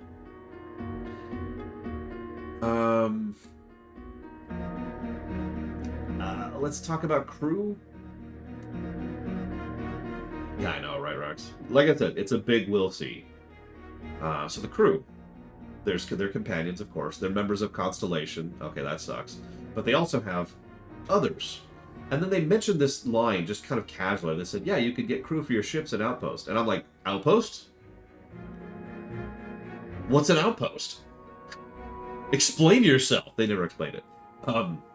They did show how you can assign people to an outpost, and the stats of the person will affect the outpost. We also know that when you're out and about, just questing or interacting with people or doing events, big focus on the random events thing, which if you have seen any Bethesda game from, honestly, Fallout 3 and onwards, you know exactly what I mean by events. If you don't know what that means, let me go ahead and elaborate briefly. It's the pseudo-random stuff. Encounters is what these functionally are. So there's like several hundred different encounters that can happen, and each of them have different types of triggers and or areas excuse me, where they can trigger. So like if you're in this zone, it can be like this, or it can be like this, or it can be like this, and one of these three things can trigger depending on how the random dice land. That's the encounter stuff, and based on the fact that we've got all these extra planets and space stations and ships to explore, including wrecks and hulks, I would imagine that that's how the encounter system is going to be baked in. You can encounter this dude and this type of ship. So any of that type of ship you encounter, hey, there's the dude, and there's the encounter. Stuff like that. Honestly, I'm actually hugely in favor of this. As I've said before, this kind of encounter system is great. It's one of the things that works really well in Grand Theft Auto 5, for example. So I'm with it. I also think it worked well in Fallout 3, to use the direct example. As always, it's dependent on the specifics, but whatever. So that's cool. Excuse me. Outposts. So we'll see. It's a big asterisk. They didn't actually discuss outposts as much as I would like. It could just be the Fallout 4 settlement thing, which was neat at first, and then fell apart almost immediately, even with the caravan system. I liked building a base in Fallout 4. In fact, I spent a huge amount of time doing that, even during the review when we were covering Fallout 4.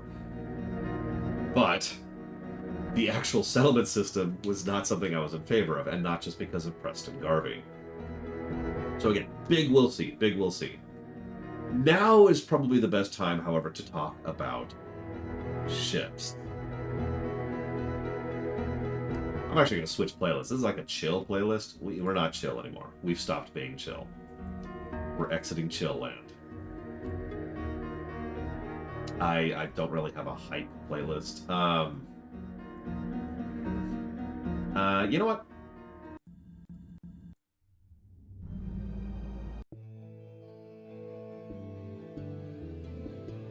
Ships. Yes. That's the summary. Ships. Yes, you know I'm a ship guy. It's something I'm very open and honest about. And even ignoring that, the ship system looks really freaking cool. Okay, so each system has their own stats. There's fuel, hull, cargo capacity, and shield capacity. We have to cover reactor output, we have to manage crew size, we have to manage our jump distance, our actual shield strength. There's something called PAR and MSL. I don't know what those are. There's also, apparently, your ship can be registered or unregistered. I don't know what that means exactly, but there's a lot of implication there. You can have... the MSL might be missile, but I do know that we have LAS, which is your energy weapons, and BAL, which is your ballistic weapons. It also tracks your mobility, obvious, top speed, and your mass, which is going to affect your momentum for pulling maneuvers in space. You start out with a starting ship. Cool. There's a lot of ease of use going on here. Excuse me. So you can buy ships, you can upgrade ships, or you can build ships. Yes, I'm going to be a full build ship person, but this is a great thing to make the ship system work for everybody, right? Work for just anybody who wants to play it. Because the fact that you can get a new ship, upgrade an existing ship, or build your own ship pretty much covers the gamut of people interested in ships, right? They are, it doesn't look like we can actually have a capital ship based on what I saw, which is okay. You know, that would be a little bit ambitious. But we can absolutely have a live-in ship. I don't know what this is called properly, but you know what I'm talking about if you've ever seen Star Wars. The ship you live in, right? The ship that's your home base. There's different manufacturers. All those manufacturers have different stats, stat focuses, and different styles visually. And you can mix and match between them however you freaking want to. There are some obvious things that are supposed to match with other things, and there's coloring and just all kinds of other stuff. I'm going to kind of skip over for a second here. I know there's just full fireplay. We're just going to jump into it. There is some of the stuff they showcased is you're going to have crafting, which means there's going to be crafting in the game. Not sure what I think about that. They didn't cover crafting at all. You can have a store. You can have storage, and you can have displays just to showcase some of your gear. Okay, I'm into all of this, honestly. Your crew obviously will be part of your ship, not just the outposts. Yes, there are specific. We know that there's different paint colors. We don't know specifics. Fingers crossed that they go full tilt with that. Ship combat makes a lot of the specifics more clear. So I mentioned lasers and ballistics. There's also EM, aka electromagnetic and countermeasure stuff. There's also engineering, shields, and gravity. But there's something else super cool. How many of you have played TIE Fighter? Everyone in chat. Huh? No. Okay, so in TIE Fighter, you have your ship has X amount of power output. And you have your engines, your weapons, and if applicable, your shields and your tractor beam. But ignore that for a second. Oh wow, check it out. It's a bot! Oh wow, I love bots. Hang on, where's the ban button? Ban! Get out of here, get out of here. Nobody likes bots. Really, nobody likes bots. Even people who use bots, they get home late at night and they just start cutting their elbows like, oh, this is not my elbow. Cutting their elbows like, oh man, I'm so... Anyways, so you have a set amount of energy output. You've got your engines, your weapons, and if applicable, your shields. And you can adjust how much power each of these has from your overall output. You can boost engines, shields, or weapons. And I know that sounds like a simple mechanic, and it kind of is. It's very easy and intuitive to understand. But there's a lot of permutations and a lot of control that puts in your hands, the player. So for you to customize your playstyle, not just in general, but specifically. Like you don't have to stay at one preset or one setup. You can do whatever. And that's kind of awesome. The ship combat can be in first person or third person, which is awesome. You can specifically target subsystems with a skill. You can loot very quickly. That's cool. You can dock with enemy ships, board them, and steal them.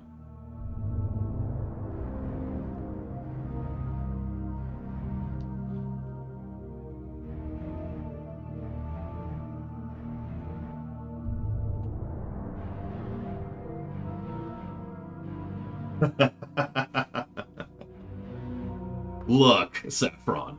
All I'm saying is, hell yes.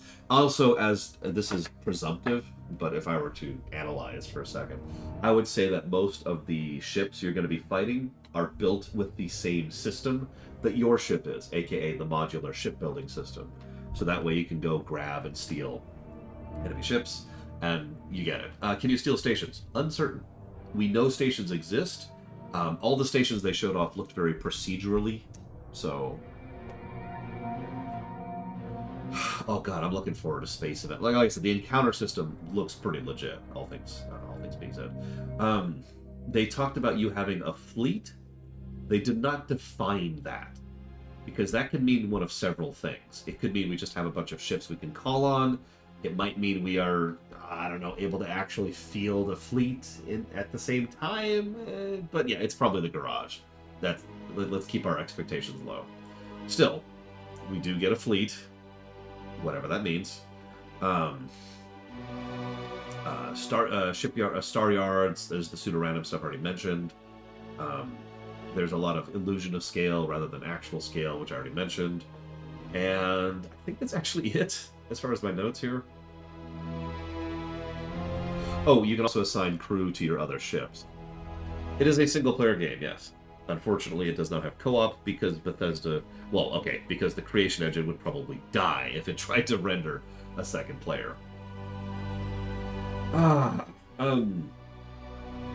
think that's actually it. Looking through my notes here really quick. Look, guys. Oh, so one of the things they haven't really talked about, unfortunately, is mod support. Core Bethesda games have been extensively pro-mod, since like 2002 or whatever. I don't remember when Morrowind came out. They haven't talked at all about mod support for Starfield in any of these presentations that I've seen. We'll see. And that's it. We'll see. Skyrim, of course, has one of the most insane mod teams ever. Fallout 4, I wasn't really impressed with the mod scene over there. We'll see. Big asterisk. Yeah, it's possible that they just assume it's a Bethesda game, we don't need to tell you we're pro-mods, because they've been pro-mods for 2 decades. And they have. There has also been some money-grabbing garbage involved in there, but they have at least still been pro-mod. Like I said, we will see. I wouldn't be surprised if we see something like happened. I think Skyrim did this, but I know Fallout 4 did, where the creation kit will actually come out after the game, and after some additional patching and make it a little bit more available. Yeah, I guess that's actually it for Starfield. I am honestly very hyped. It looks like a fun game with some fun encounters and some fun side quests and some areas to explore and play around in. And I'm gonna go absolutely hog wild on the ship designer.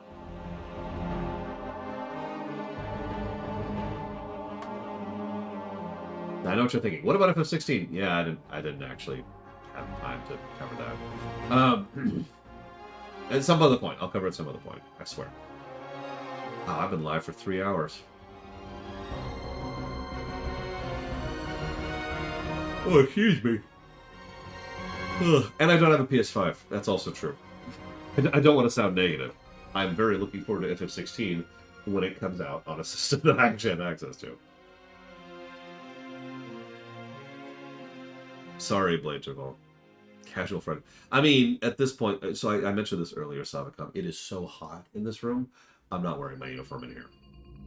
Like, it's tolerable with the ceiling fan and me in short. I'm in shorts. I'll go and tell you, I'm in shorts and a t-shirt. I'm not gonna full uniform until I'm in the actual studio. Sorry. Yes, this is my summer uniform. That's why I have the is this SGDQ or AGDQ? This is AGDQ. I need to get all my SGDQ shirts, because this is an AGDQ shirt. If you can't tell, it's a thing from Mario Brothers 3 for AGDQ 2020. 3 years ago.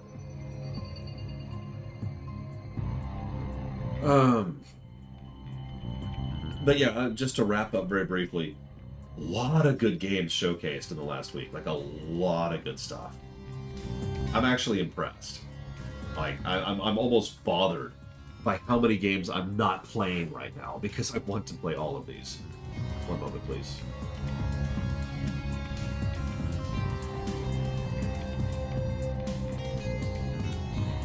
Don't worry, I'm not worried about Nintendo. I mean, Pikmin 4 is coming out in like 3 weeks. And Pikmin's been Miyamoto's golden boy, his favorite franchise for years, so you can bet that's going to be a damn good one. So, future stuff. Obviously, I am not to the point of being at full normal streaming yet. I want to tell you why. So, one of the things that, if those of you remember, the biggest reason why moving in was originally perceived as a negative thing was because this house that I'm now in was not ready to go. And it still isn't. That is still a true statement. There's a reason I am temporarily up here in this room rather than in the space that will eventually become my studio. Because it's not ready, right? So my immediate priority, as much as I would love to get back to streaming and play Kingsfield Stab Me in the Eye, is I need to continue working on the house. Now, some of that stuff I can do, some of it isn't. Obviously, there's already some primer and some painting and some tiling that's been done. But also, you can't see it, but this is the only spare space right now to sort laundry. And I need to finish going through all the laundry. And you might think, how do they have laundry issues? Well, they have 3 children. Enough said. So I need to finish the laundry. I actually have a whole list. I need to finish the laundry. I need to finish cleaning up the car. I need to finish doing some stuff downstairs. I have a list. Once the list is done, I will consider myself in a state where I can go back to regular streaming, and we'll go ahead and start up Kingsfield 4. But this was kind of a exceptional thing because of how many games were announced and how much there was to cover. And I didn't even cover all of it because I didn't cover Avowed, which I missed completely, Fable, which I missed completely, or FF16, which I didn't have time for. So there's other stuff to cover. I do apologize for not covering it, but I'm just kind of explaining why it is that we're not back at full streaming yet. I do hope to get back to it and getting back to as much streaming as possible, because I've essentially lost 2 months of my life to all this crap, which I am still very much not happy about. Although, with the advantage of hindsight, it seems like me moving out of that rat hole was a good thing. Because it was getting bad at a rapid pace. So, yay for not having to spend another year in the rat hole. Okay. I'll cover FF16 at some point. I will, Brax. I haven't had time. What I might actually do, I was thinking about this, because I'm going to be sitting down on the floor doing laundry, right? So I might actually pull this out and just pull out my phone, right? And watch it and jot down notes as I go.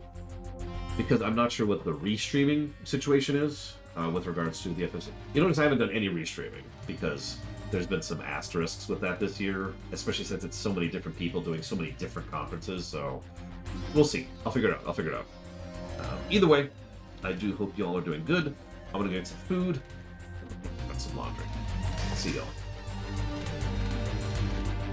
Oh, hold up. Rewrite project. That's a good thing to bring up. Sorry. Let me cut off the local recording.